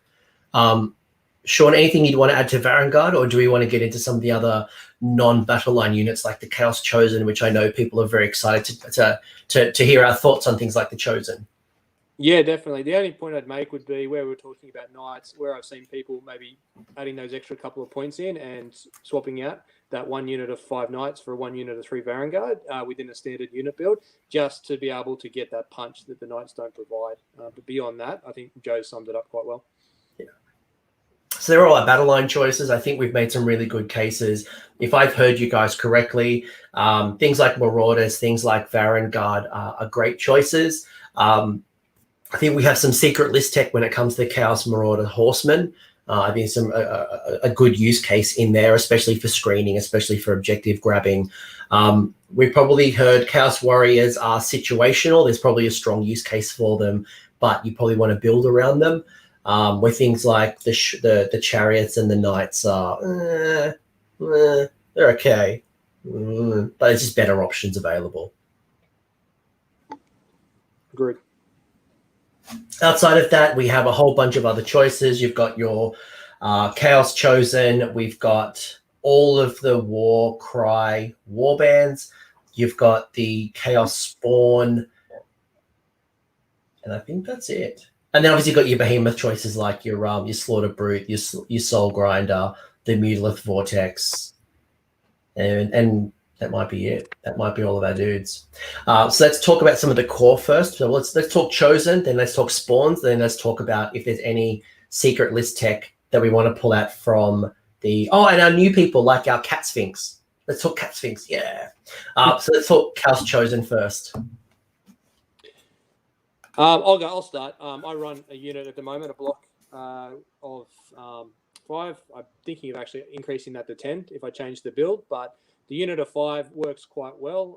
If I am keeping that unit close to my core around my demon prints, they're a good unit to utilize for a counterpunch on anything that's trying to come in and take out the demon prints. They do a lot of damage. The big change up for them in the new book is the mortal wounds on hit rolls of 6, just to throw a little bit of extra damage at your opponent. But them in themselves, they hold their own. 3 attacks, 3s and 3s, -1, 1 damage, unbuffed. And then you've obviously got the option to buff them up as well. Putting them in a Despoilers list, then you've got the ability to double damage on wind rolls of 6, which is good as well. So I find that they're a nice little piece, not that fast. So, you're not going to be throwing them ahead too quickly, but you get a solid block of 5 or 10 of those, put a couple of buffs on them. Even I think a good synergy with them is the Sorcerer Lord on foot, giving him rerolls, the hit and wound, and even with the ocular vision. So it's 3s and 3s rerolling. Still got a 4-up, similar to Warriors, but that -1 rend gives them something that the Warriors don't have. So I find them a useful piece. Yeah, and to add to that too, they're also one of the few ways we have access to re-rolling wounds. I think it's if they kill a model, anything within 12 of them, I believe. I don't run them that often, so I don't remember. But they do give an aura of re-roll wounds as long as they're killing stuff. I wish they were 2 damage. I feel like Chosen should have had 2 damage weapons. They got these big great axes. I would have liked to have seen them at 2 damage to really take over that hammer role for the army, because I think they're right there. Like, that's what they want to be. They want to be a hammer, but they're being only 1 damage doesn't really quite put them in that category yet. So I think that was a slight miss for me. But like Shaun said, Shaun has a lot more experience with them. They do good for him. So anybody who wants to run Chosen shouldn't be afraid to. I would like to see them maybe do a little more damage, but that's about it. I actually want some for myself, but I don't want to buy them until they're not fine cast. So Yeah. I'm hoping to get models. I think one of the travesty on these two is you look at the models and you look at the weapon and the size of the weapon. Yeah. And you look at the range. Yep. It's a 1-inch range. Yep. Like whacking these been behind a unit of Warriors or something like that to hit over the top of them would be fantastic. But you can't justify having a model with a weapon that big and only having a 1-inch range on it. Yeah, that's the other thing I remember saying to myself too when I first saw the book. I was like, man, I really feel like Chosen should be 2-inch range, 2 damage, but nope. You guys have just reminded me as well that before this book, you used to see Sail the Faithless, which is a Forge World model with the keyword Slaves to Darkness that you can bring in. And it was a very strong build where you used to be able to throw your Chaos Chosen up the board with Sail the Faithless. So a couple of questions. One, Sail the Faithless still retains the Slaves to Darkness keyword, so you can bring him into your army. Is that correct? Yes, I believe. Cool. Yeah, he hasn't got points here, but he is a Slaves to Darkness keyword, so you can bring him in. I just wanted to call that out because it was just like, oh, that's right, I forgot Sail the Faithless. How do you forget him? Yes, but he's technically been neutered now with having Master of Darkness. So there's no, like, he was a point sink, like 200 points on the last iteration increase made him very hard to take, but you'd still take him to be able to have that threat range of getting units up the board. Now you get that inherently within your own spell law, so he's pretty much a mute model now. Right. Okay. Cool. Good point. Good call out. We didn't talk about him as a hero choice. But good call out that he's still available, but you can get some of those abilities just already in the book. Yep. Shaun, I know you're a big fan of spawns. Yeah. At one point, you were telling me about running a whole army full of spawns. I'd still like to. What am I up to? I've got eight Mutilith Beast. I just want to run everything that gives transforms anything into a spawn and see what happens. And see how many different. Because you MSU them, don't unit them up. Just have Tyranids, just models, 30 individual models running up the board, all doing 2 or 3 D6 movement in different directions. I think that'd be hilarious. So that's a bit of a plan. I just need to get a few more. But I actually do run a couple. Running Plague Touch, you have a minimum model count, or Fate Swarm, or any of those marked battalions. And they're the cheapest investment unit to get those additional points that you need at 50 points a unit. I ran 2 at the latest tournament, and although I've used them to meet an outcome of meeting a battalion requirements at a cheap rate, they were actually very useful models in a number of ways.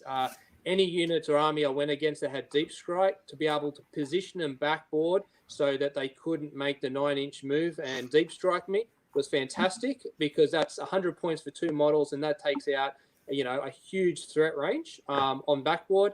Objective grabbing, leaving them back on 2 objectives in your deployment zone to allow the rest of your army to move up, so you can retain those points at the start of the first turn before you tag and go, instead of having to put a larger block or a hero to sit there for the first turn to get the point before you throw them off, is fantastic as well. And the third major point, again, running it within Plague Touch, to give you an example, I had my Marauder units pretty much decimate a Maw Crusher down to 2 wounds. My opponent took a turn and flew the Maw Crusher over to the side to heal, over near my spawn, thinking he's on an objective, he's not going to do anything. That's great. My turn, I'd claim the objective, threw the spawn into the Maw Crusher. The Maw Crusher killed it. But during the Plague Touch, he has to attack me. He does mortal wounds on himself. On 6's back, he killed himself. So they have the in a Plague Touch, it's fantastic because it's a cheap 50-point model, and you throw it into a monster that has lots of attacks. Clearly, you can you got to allocate your attacks, but you still have to use all your attacks until the model's destroyed. So it's a fantastic utility for your army. And I found there was 3 key parts of my army build that having 2 spawns benefited my army. So it was really good. No, that's really good. It reminds me of what I used to use Griffhounds in a very similar way. They were like 40 points. They're great for denying, teleports, and great to have like on backfield objectives. The fact that you can take them as unit sizes of 1, so you could take, if you wanted 4 spawns, you could take 200 points of spawns, but you could strategically position them around the board to either challenge objectives or completely screen out with like a 9-inch deployment kind of around it. So, and then obviously there's the additional benefits in combat. You can mark them. I think there's something in it. I think there is something within cow spawns on top of just filling in battalion requirements. Yeah, I think Shaun hit all the major points about spawns. I actually like them too. I haven't really yet to run them yet because they haven't really fit what I'm going for with my lists. But I could definitely see certain list builds wanting them, and I think they're a must-have for Plague Touch Battalion because they are an easy way to hit that battalion, being as expensive as it is and hard to hit, and they're just an easy unit to throw into something and make something kill itself, like Shaun said. So he hit it all. With the Behemoth choices, you've got your War Shrine, the Vortex, the Slaughter Brute, the Soul Grinder. I'm going to separate the War Shrine out first. It's a good bit. It's a good piece. It's a very good piece. It pays for itself probably twofold. Do you guys recommend everyone taking a shrine? And to answer, yes, you can take the cow spawn with a mark, so they get a mark. So do we like the War Shrine, and is it almost an auto include? It's not even almost. It is an auto include for me. It adds a lot to my armies, so I use it in all my lists. Agreed. I put it in the same when I was talking before about the Chaos Lord of Manticore. The War Shrine is a core piece of a Slave to Darkness army, and where you could take it before, it's now a critical piece for your army, which is fantastic. I think the rules writers did really well with this and bring it back into most lists, which is fantastic. Yeah. What's made it a must-take now? The sheer versatility of it. I mean, the biggest part of it is you don't have to have. You can use any of the 4 prayers. It doesn't matter what the shrine is marked as, and it doesn't matter what the unit you're using it on is marked as. You can use you could be a Khorne shrine, use the Nurgle prayer on a Tzeentch unit, and you still get that first tier Nurgle prayer ability. There's 2 tiers to every spell or prayer, sorry. And if the marks match up, then you get both tiers. But a lot of them, just the first tier is phenomenal. The Nurgle one, I believe, is the first tier is the +1 to save, and the second tier is +1 to wound or reroll wounds. I forget exactly which it is off the top of my head. So for example, the Favor of Nurgle, it says you can reroll wound rolls for attacks made by melee weapons by that unit until the next hero phase. Yeah. Awesome. In addition, if the unit has the Nurgle keyword, add 1 to the save rolls for attacks that target that unit till the end of the phase. So there's this, as you've said, there's like a double layer, and that is reflective across the entire the entire range. So Khorne has that double tier, and even like Undivided, you can do. There's 2 sets of rules. And the Undivided prayer is fantastic. Rerolls, yeah. Yeah, reroll hits and wound rolls, and then in addition, if it has the Undivided keyword, it can reroll charges until the next hero phase. Yeah, and I mean it's really good if you're running something like Archaon that has all 4 marks. You can use any of the prayers and get both benefits, which is phenomenal. All the prayers are pretty good. I mean, Tzeentch is probably used the least, if I remember correctly, but you're always going to get mileage out of at least one of the prayers. And then on top of the prayers, you also have a 6-up Feel No Pain bubble. So not only is he buffing up one unit, but he's also buffing up your whole army within range with a 6-up Feel No Pain. So and that range is quite generous at 18 inches until it starts suffering wounds. So if Archaon is running up the board or your Varangard is running up the board, they're going to, for a long time, be protected by the Dark Gods. Because if I've got Archaon and I've got a War Shrine running at me, most players are going to go for Archaon first, and that War Shrine is not going to take damage for a while. Mm-hmm. Yeah, I love the War Shrine. I run it in all my lists alongside the Sorcerer Lord, because there's nothing better than a 2-up rerollable save for Archaon. Can't beat it. For 170 points as it currently stands, it is great value. Yep. And I think you're right with the generosity of the protection of the Dark Gods. From memory, it used to be, and it was tiered prior as well, 9-inch, but it was tag. It wasn't wholly within.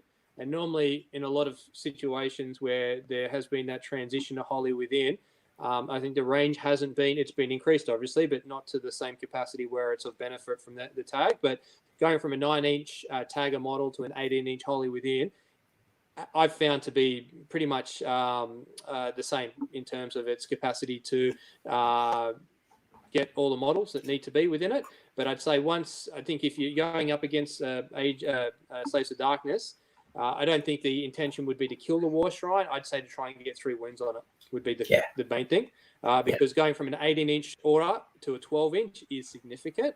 And that would be, I don't want to recommend it too much, but if you are going up against it, I'd say, knocking 3 to 4 wounds off a War Shrine would severely damage the army. My goal's always been to get it to half strength.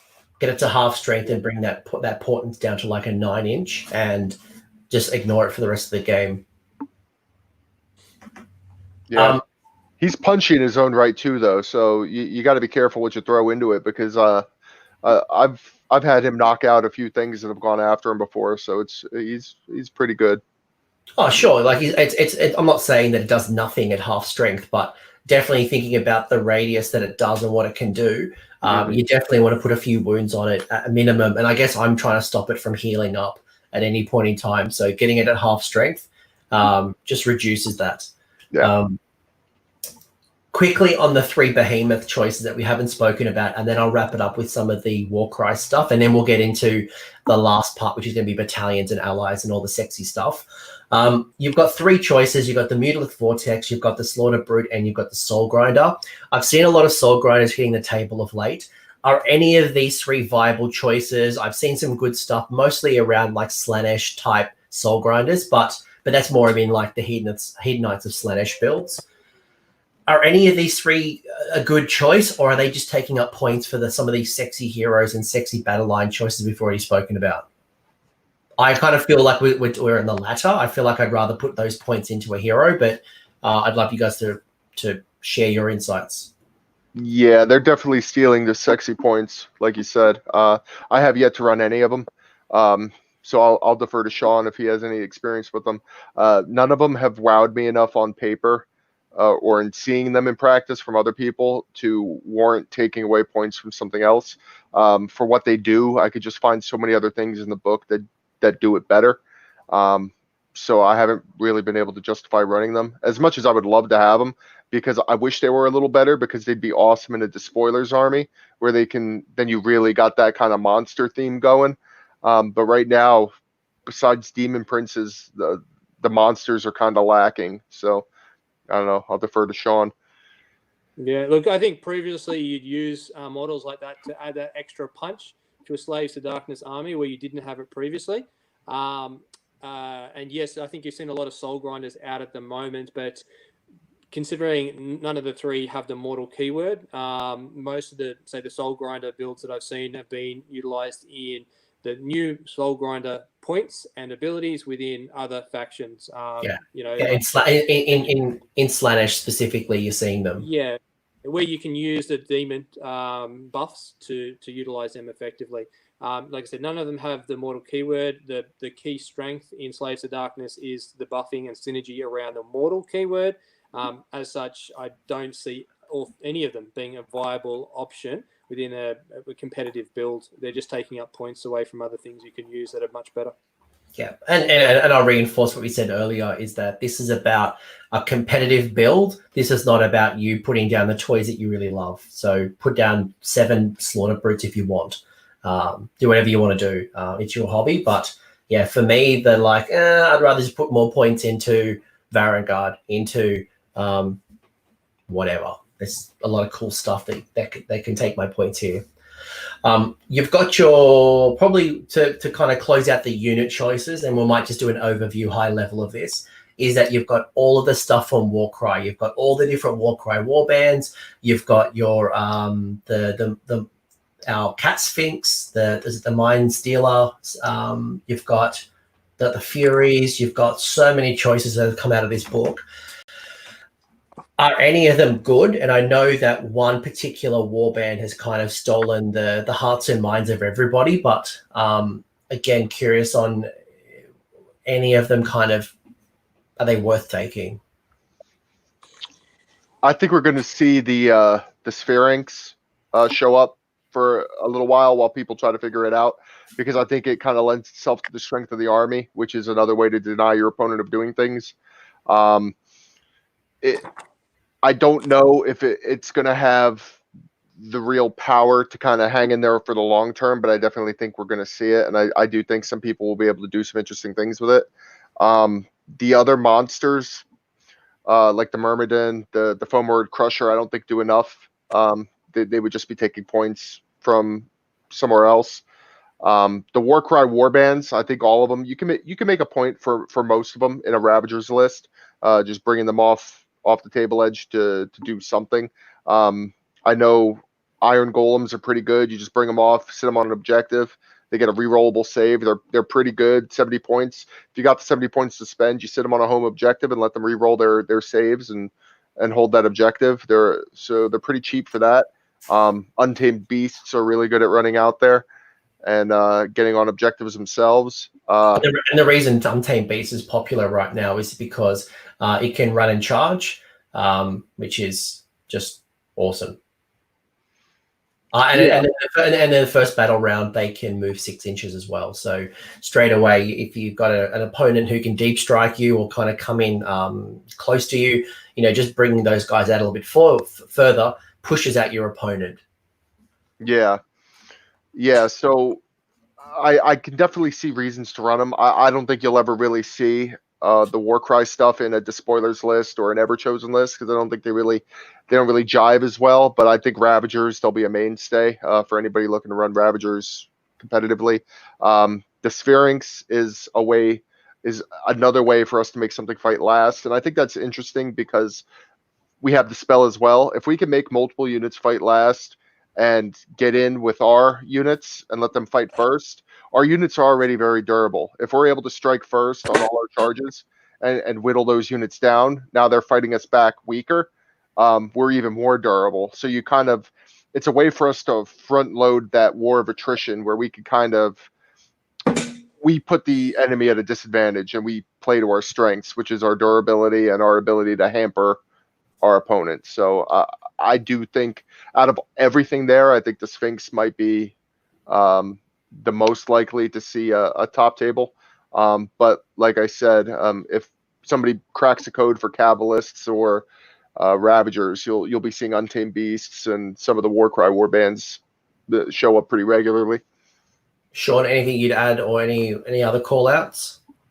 No, I'd reinforce what Joe said, but I'll also make mention with the Sphinx as well about the -2 to bravery. I think one thing we haven't acknowledged, and it was an army build that was previously seen prior to the book, which I still think is a viable option with some of the command abilities and artifacts, is the capacity to debuff bravery quite substantially within a Slaves to Darkness army. One of the other key changes is the icon bearers for a lot of the units, the warriors, the marauders, marauder horsemen, all previously used to give the units a +1 bravery. That's all been changed now, and it's a -1 bravery to a unit within, I think it's 6 inches of that model. Skeleton warrior. Yeah, and you can have multiple banners within I think 1 in every 5 or 1 in every 10 can be a banner. So you can have multiple banners within the army and spread them out along the line to ensure you're tagging a number of units that you've chipped a few models off. So there is ways in which you can actually get units to a -3, 4, or 5 on their bravery. So that's good, but we've also acknowledged that there's a even easier capacity now to retain units through Battle Shock and so forth. So it's a good option, especially if it's going across multiple units, because you won't tend to use too many command points on Battle Shock. So I think there's a good build in there for those who like those type of army builds. I'll make one more call out, and I know Craig Anderson, who's a very prominent Slaves to Darkness player. I know he's a big fan of this one, and that's the Furies. He calls them the Chaos Skinks, because what you're able to do is you're able to retreat and charge, and because they fly as well, you can run them into combat, and then instead of in combat attacking with them, you can choose that they're going to cower. So what happens then is that they make a normal move out of combat and retreat. So if you think about charging into combat and then cowering and maybe claiming an objective, there's some beautiful shenanigans in those Furies, and the ability to fly just means they can jump over screens and position themselves better for the following turn or for an objective. Yeah, I think Furiers are going to end up being an integral part in cracking that code I was talking about with Kabbalists and to another degree Ravagers. Yeah, the amount of shenanigans you can pull off with them is pretty significant. I have yet to run them. I've seen what they can do, and obviously I've read them on paper, and there's a lot of ideas I have for them. 12-inch move. They got 2 wounds each, so you get 6 of them for 100 points right now. So that's 12 wounds in a 10-inch move. Bravery 10, like you're loving it. Yeah. In armies in people who like to play cerebral and do movement shenanigans and stuff, they're definitely going to be an integral part to their list. It's not so much my play style, but I could definitely see people running them at a high level. They definitely have the legs to do it. Yeah, that's awesome. Anything else we want to talk about from the Underworld Warband, or we kind of close that one out? All good. All right. Whew. Whew. My gosh, you guys have a lot of things to choose. Close it out. You've got a whole bunch of battalions. Actually, we'll talk allies very quickly. From the ally choices, is it worth tapping into the Beast of Chaos, Khorne, Nurgle, Zench, Slanesh? And if you were, and we don't have time to go through every single part of each of those books, but what would you go into them for? Oh, geez. Yeah, we could have a whole nother 3-hour episode on that. Luckily, I have a faction focus for each of those videos. So if you want to hear about Slanesh, go listen to the Slanesh experts. But is there any very high level, is there anything that you guys would call out, or should just know that you have even more things you can tap into from those very rich books? I mean, just off things that I know, I'll talk of Khorne and Nurgle. Just Nurgle, I mean, if you have the points, adding something as simple as a Harbinger of a Decay to put a 5-up Feel No Pain across your army would be pretty fantastic. He could get out there and use his command ability. It's just one hero and done, just a quick ally. Khorne, if you're running a Khorne-based list, an Aspiring Champion, the Blood Secrator, the Blood Stoker, any of those heroes, or all 3 of those heroes, depending on how many points you have, being able to give a Demon Prince with a Sword of Judgment +2 attacks, +2, +3 attacks with it is just outrageous. The thing that's where you're gonna see a lot of the allies, in my opinion.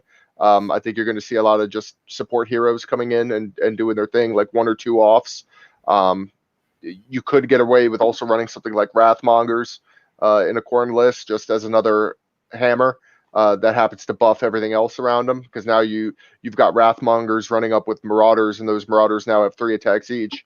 And the Wrathmongers are doing their thing too. So if you're running more than that, you throw an Aspiring Champion in there too. Now the Marauders have 4 attacks each. So it just gets outrageous with what you can do when you start picking into all the books.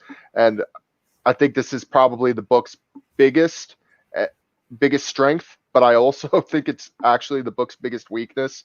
I know I didn't really touch on this earlier when I should have, but I think a lot of times you're going to run into issues where you see a list and you're like, should I run this as Slaves of Darkness, or why not just run this as Blades of Khorne? I think a lot of times, a lot of lists you'll run into, you'll run into that dilemma where you might actually be better off running a different book completely based off how you want to support the Slaves of Darkness unit you have. So it's definitely interesting. I mean, it's being spoiled for choice, so it's always a positive. But there's going to be times where you might put the Slaves book down. It must suck having all those options. It must be terrible. We're spoiled. What can I say? We get 5-6 books to play with.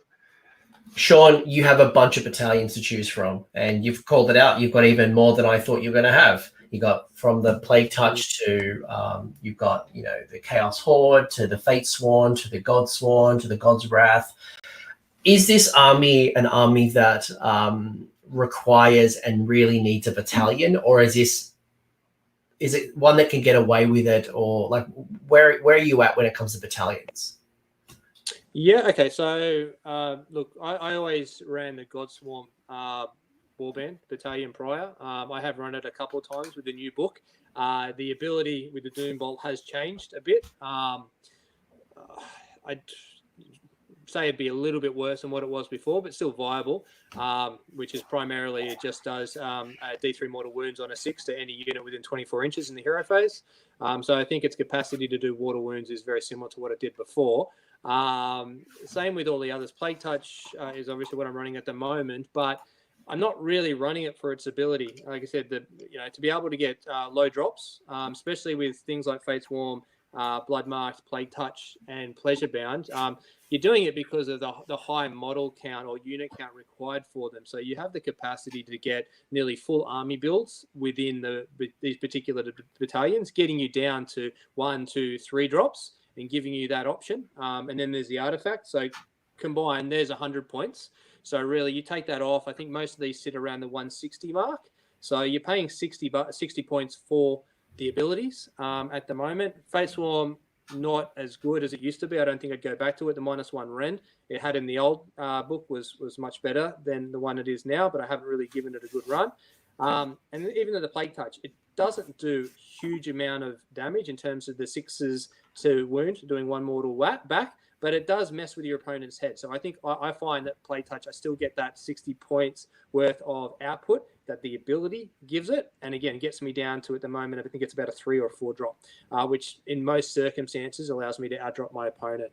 So just generally having a battalion does it over the abilities that I think in general are a lot weaker than what they have been, with probably a very slight point increase from memory from about 220, 240 up to around that 260, 280 mark.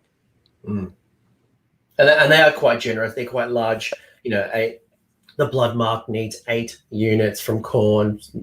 Zench is 9 units from Zench. And 7 from Nurgle. So they are quite generous, and you could go down to from a 1 to a 3 drop quite easily. So if you want to reduce your drops and dictate who goes first, get that additional artifact.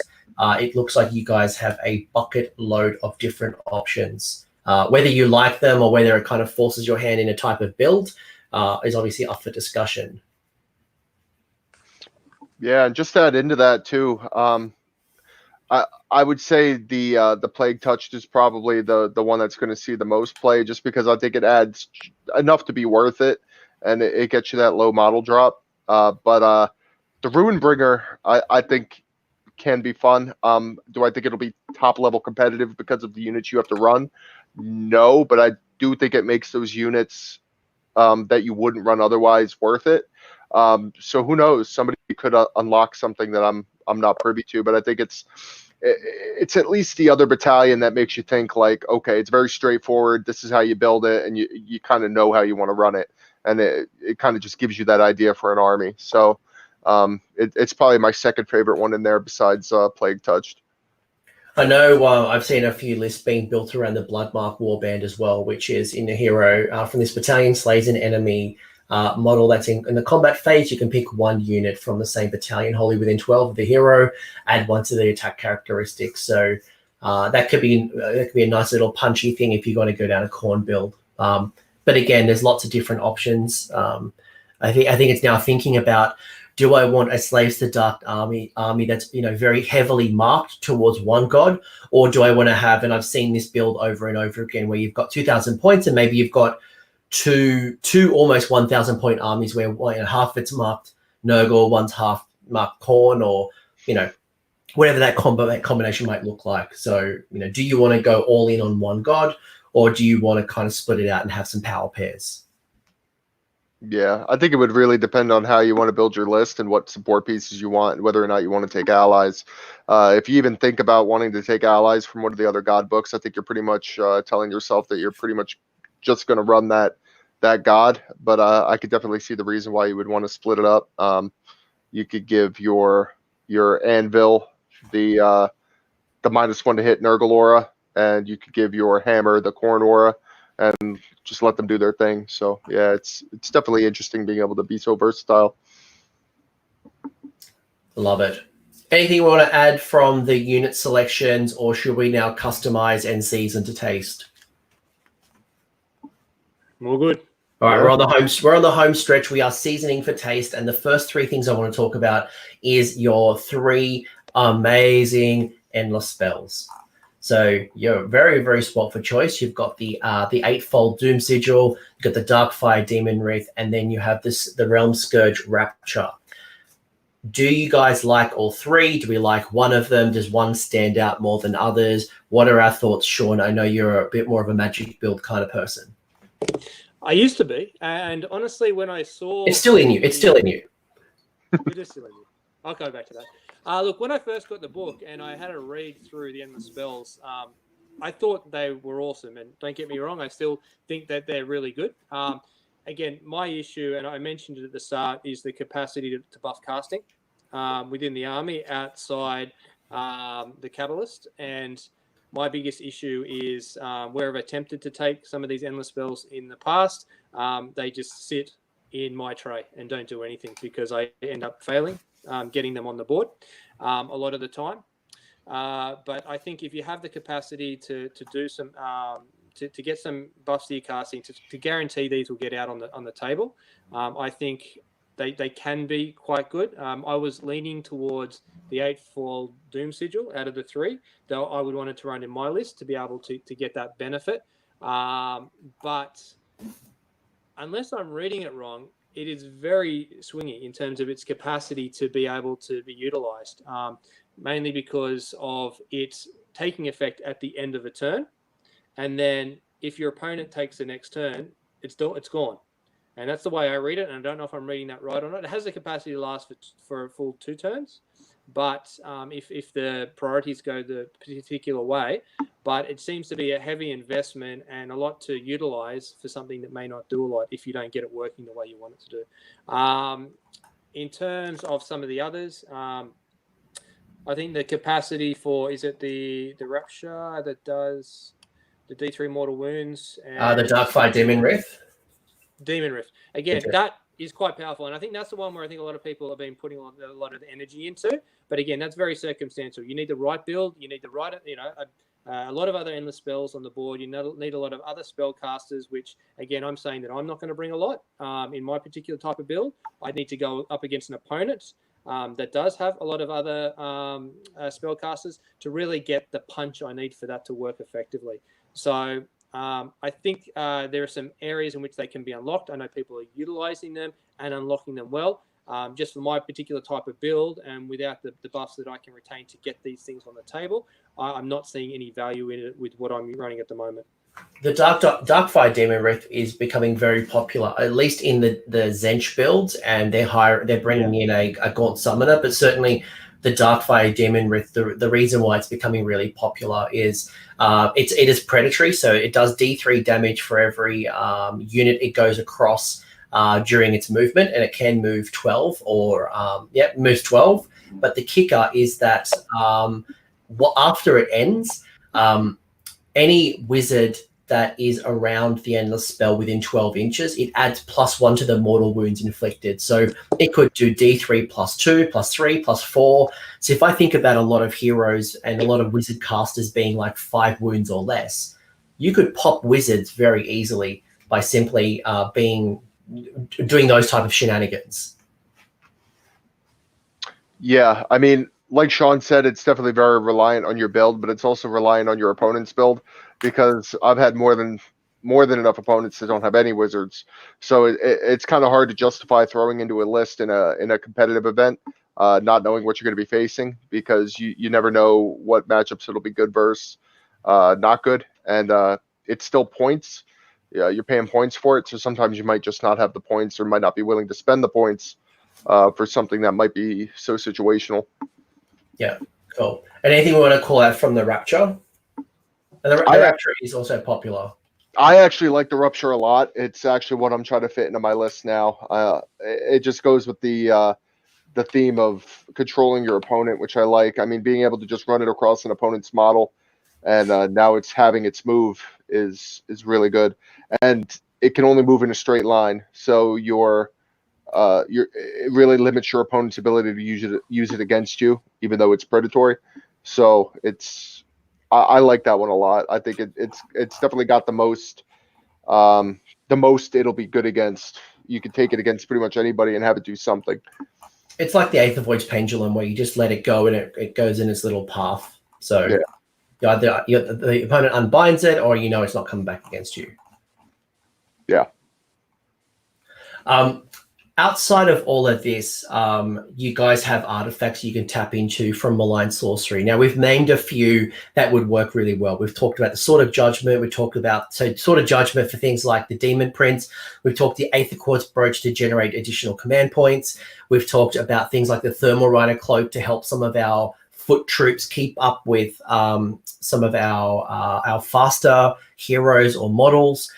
Is there any other artifacts that kind of stand out for you from malign sorcery that might be useful? Yeah, like I said before, the Dimensional Blade and the Rune Blade are really good on the Karkadrak Lord, since his main weapon has no rend. After that, I would say the Ragged Cloak would be good on some of our support pieces that we don't want to be shot off the board. The Ethereal Amulet could also be a good shout on something like a Karkadrak Lord, or anything with a 3-up save, or even a 4-up save if you don't want them really taking too much rend. Griff Feather Charm is good on just about anything. Besides those ones, nothing else really jumps out to mind. But I mean, all of them can be used on pretty much any of our heroes to some decent effect.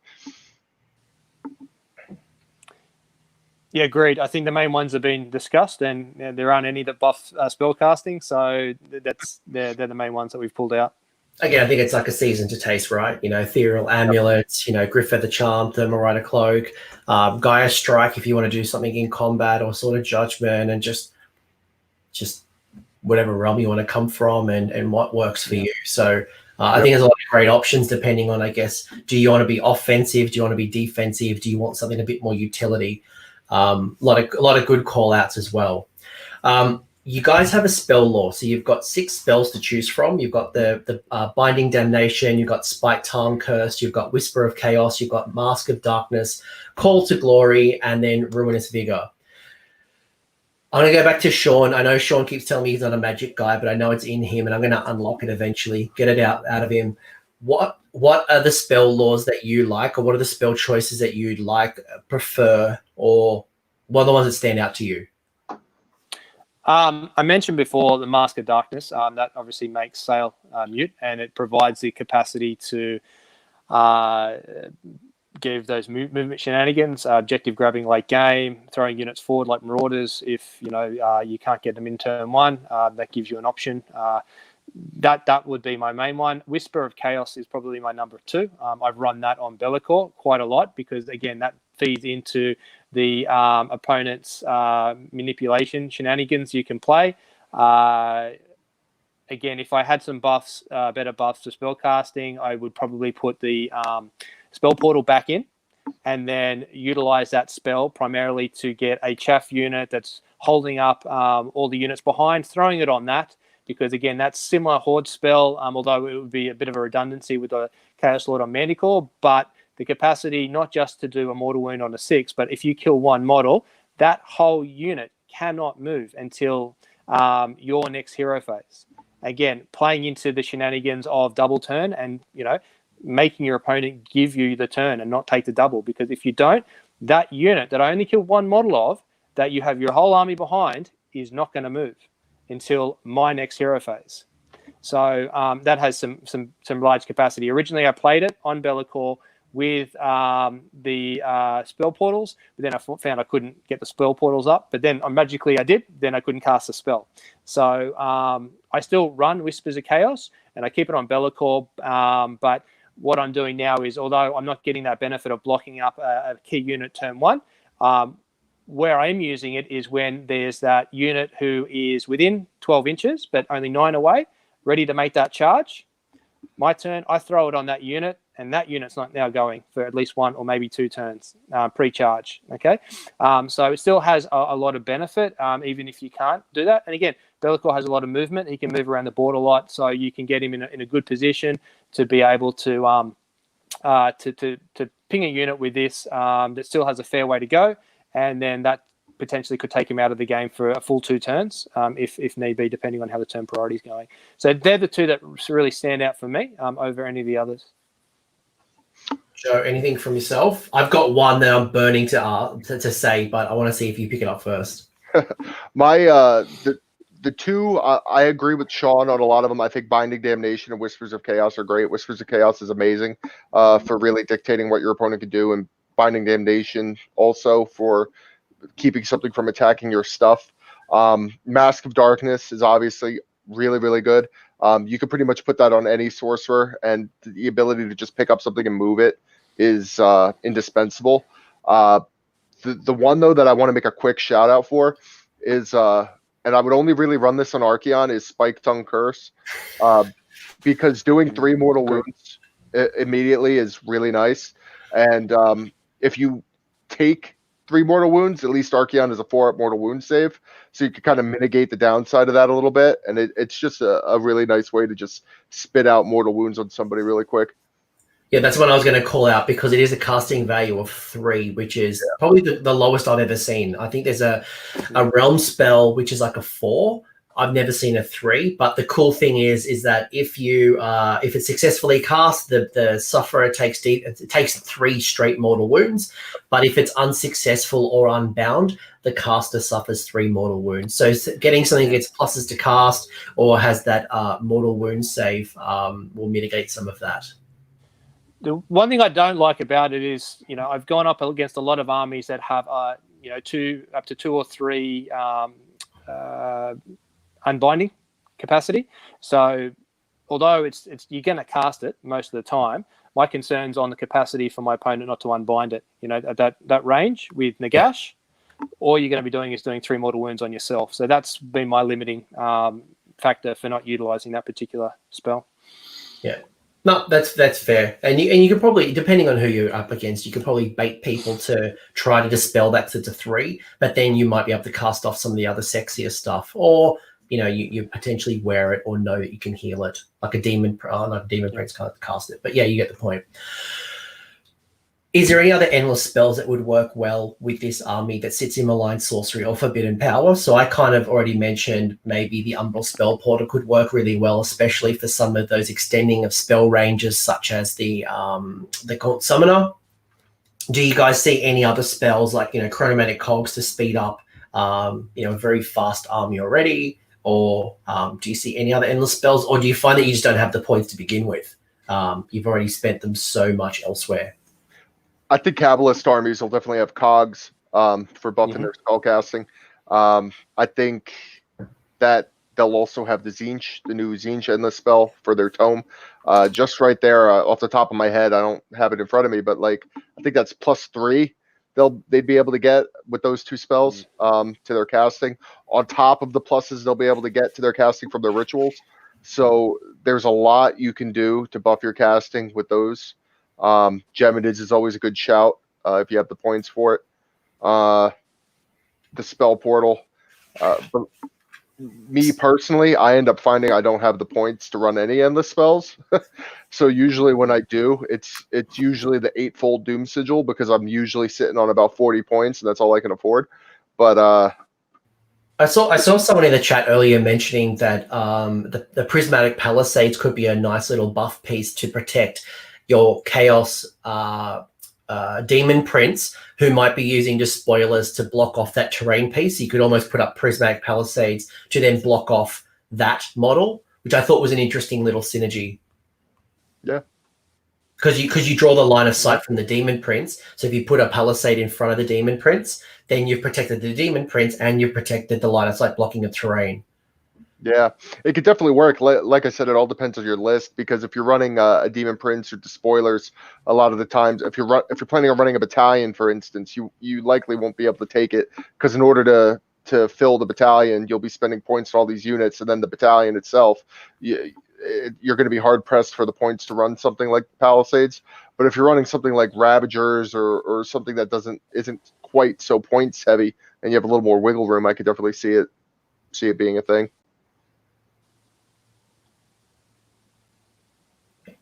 Anything else, Shaun? No, I think we covered off on the spells. I think, yeah, I've used the spell portal. Something like the Vortex won't work for me because I need the buffs and I need things to be around of each other. I can't really have one piece sitting at the backboard not doing anything. I need everything to be quite mobile. So I think that if I was to use it, it'd either be the spell portal or potential the Doom Sigil, if I can make it work for me. Yeah, and we've talked about traditionally, this is probably not magic is probably not the strongest part of this army. And if you were going down a magic path, you've got to ask yourself, am I better in Disciples of Zench versus going magic, Slaves to Darkness? So worth calling out. I've got one final question. And then we can kind of wrap this up. And my final question is, you've helped me build a list. You've helped me tailor that list, and I'm really comfortable with my sub-allegiance. I've got some spell choices. I've got some cool stuff. What's your advice to me to get the most out of my army? Like, how do I go from winning 3 to 4 games at a tournament? You know, is it even just how do I use this army in general? Like, what advice would you give me as a new player, as much as what would you give me as like a player looking to go from good to great? Joe, I'll start with you. Beginner question first. How do I learn this army and make the most? What advice would you give to me? Well, to tell you, I'll learn from my own mistakes I made with this army. Don't be too aggressive with it. It's definitely an army that wants to play the objective, in my opinion. I found that if you kind of play to the army's strengths and just kind of dictate what your opponent does rather than just slam everything into the opponent, you get a lot more mileage out of it because you can really dictate the battlefield. So if you take your time and you play to the strengths and you dictate what your opponent can and can't do, you'll be a lot more successful than just blindly rushing stuff forward. It's not that kind of army. As much as you want to just take your 40 Marauders, Mask of Darkness them turn 1 into something, a lot of times that might be a good idea, but sometimes you might be better off keeping them back as a screen at some point. So you kind of got to gauge how aggressive you want to be all the time, because sometimes you might just be feeding Marauders to something where they could have helped you a little later in the game. And Shaun, what advice would you give to me now that I've built up my Slaves to Darkness force and I'm ready to play? Yeah, so I think the first thing is know your synergies, know your ranges. Start small, even if it's 1,000 points, just to get used to how the buffs and the ranges works. That's the one thing I've learned a lot with. You've got the War Shrine, you've got the command abilities, you've got Ocular Vision. All these have different ranges. They're all wholly within, and you need to know how all the models move and where you can position it. Otherwise, you are going to spend a lot of your time going, I'm going to put that. Oh, hang on. No, that's out of range now. Then that one's out of range as well. I might as well just do it on this unit, but that's not the unit I want to put it on. It's a very good, that's what I like about it. It's not a pick up and play. You've got to get used to where things have to be to do what it needs to do. So that's the first point. And second point is, we mentioned right at the start that this army can do a lot of everything. That includes how it can interact with a lot of different army builds, a lot of different opponents from a lot of different factions. Know who you're playing against, and you can build really good tournament lists that counter most, if not all, armies out there at the moment. You've got your impacts with your demon princes, you've got your resilience with your warriors. You can build something that can actually counter everything, and where I think a lot of armies out there might have certain weaknesses. Yes, Slaves of Darkness will, but I think where it's a jack of all trades, that applies to the armies it's going up against as well. Agreed. This is the chaos version of Cities of Sigmar. It's the meta changes, or we see I was talking to a player just before we went live, and they're like, how do I build an army for Adepticon? And I said, well, I'm going to think about how do I handle currently, Petrifex Elite OBR. But then at the same time, how do I handle a turn 1 charging Maw Crusher or Stonehorn? How do I handle potentially Kharadron Overlords? How do I handle potentially Slanesh? And there's all these potential parts of the jigsaw. And as you look in your book, I think Slaves to Darkness and Cities of Sigmar, because it's so robust, has the answers to be able to prepare for that event. While a lot of armies, they're like, it's just a really bad matchup. So play to your strengths, and I think that's a really good thought.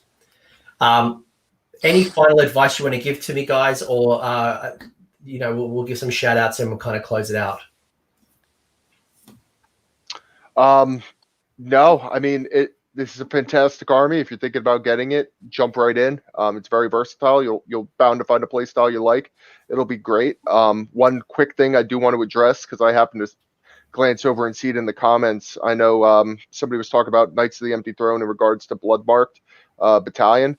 I'm not 100% sure you would be able to take Bloodmarked with Knights of the Empty Throne, because your allegiance changes. You're no longer Slaves of Darkness allegiance, so I don't think you get access to those battalions, but I might be wrong. I don't know if I'm pretty sure they're sub allegiances. Yeah, the battalions for Bloodmark being the corn one. Yes. Yeah. All 4 of them. I think it says that they can go into the relevant battle times for those armies as well. Okay, cool. So then they would be good to go, because I know Knights of the Empty Throne changes your allegiance. You're no longer Slaves of Darkness, you're Knights of the Empty Throne. So it's not a sub-allegiance, it's an allegiance. So you lose all your allegiance abilities when you take Knights. So you got to be careful what you plan on doing if you're going to dip into Wrath of the Everchosen. That's really the only warning I have for this army. You got to kind of watch what books you're dipping into, because dipping into some books takes away from others. So the great news is that there is an awesome Facebook group that you guys can jump in and chat to these gentlemen as well as other list builders. So, Shaun, do you want to give a shout out to the Facebook group, and then we'll wrap up and kind of close off? Yeah, of course. I think both Joe and I have been in the group for quite a while. We've seen it go substantially high in both interactions and so forth of late, and probably dip back down after the FAQs. But I think we've changed the name a few times in there. I think it's still sitting at Slaves to Darkness as the name, Joe. Is that correct? I can't remember if we I'll put the link in the chat. I'll put a link in the show description, so if people want to join the group and talk list tech and talk all this good stuff, they can find you both there. Age of Sigma Slaves to Darkness is the name of the Facebook group. It's going strong. It's been there for a long time. Back in the early days, struggling to get really competitive lists out there, and everyone was sharing quite a lot then, and it's only got better over time with the new book. Awesome. Shaun, Joe, thank you both very much. If you guys want to chat to these gentlemen, share your list, I want to get a better idea from the community, highly recommend you go check out that Facebook group, and I will link it later in the show description. Shaun, Joe, thank you very much for your wonderful, in-depth, almost 4 hours of delicious content. And I'm sure people are going to come back again and again and again and again, because you guys have dropped a bunch of knowledge bombs. And if you want to know more about the other stuff, go check out the other videos, because Nurgle, Zench, blah, blah, blah, have been done. Shaun, Joe, thank you. It's time to go do stuff now. Have a great afternoon or day wherever you are, and roll lots of sixes. Thank you. All right. See you guys.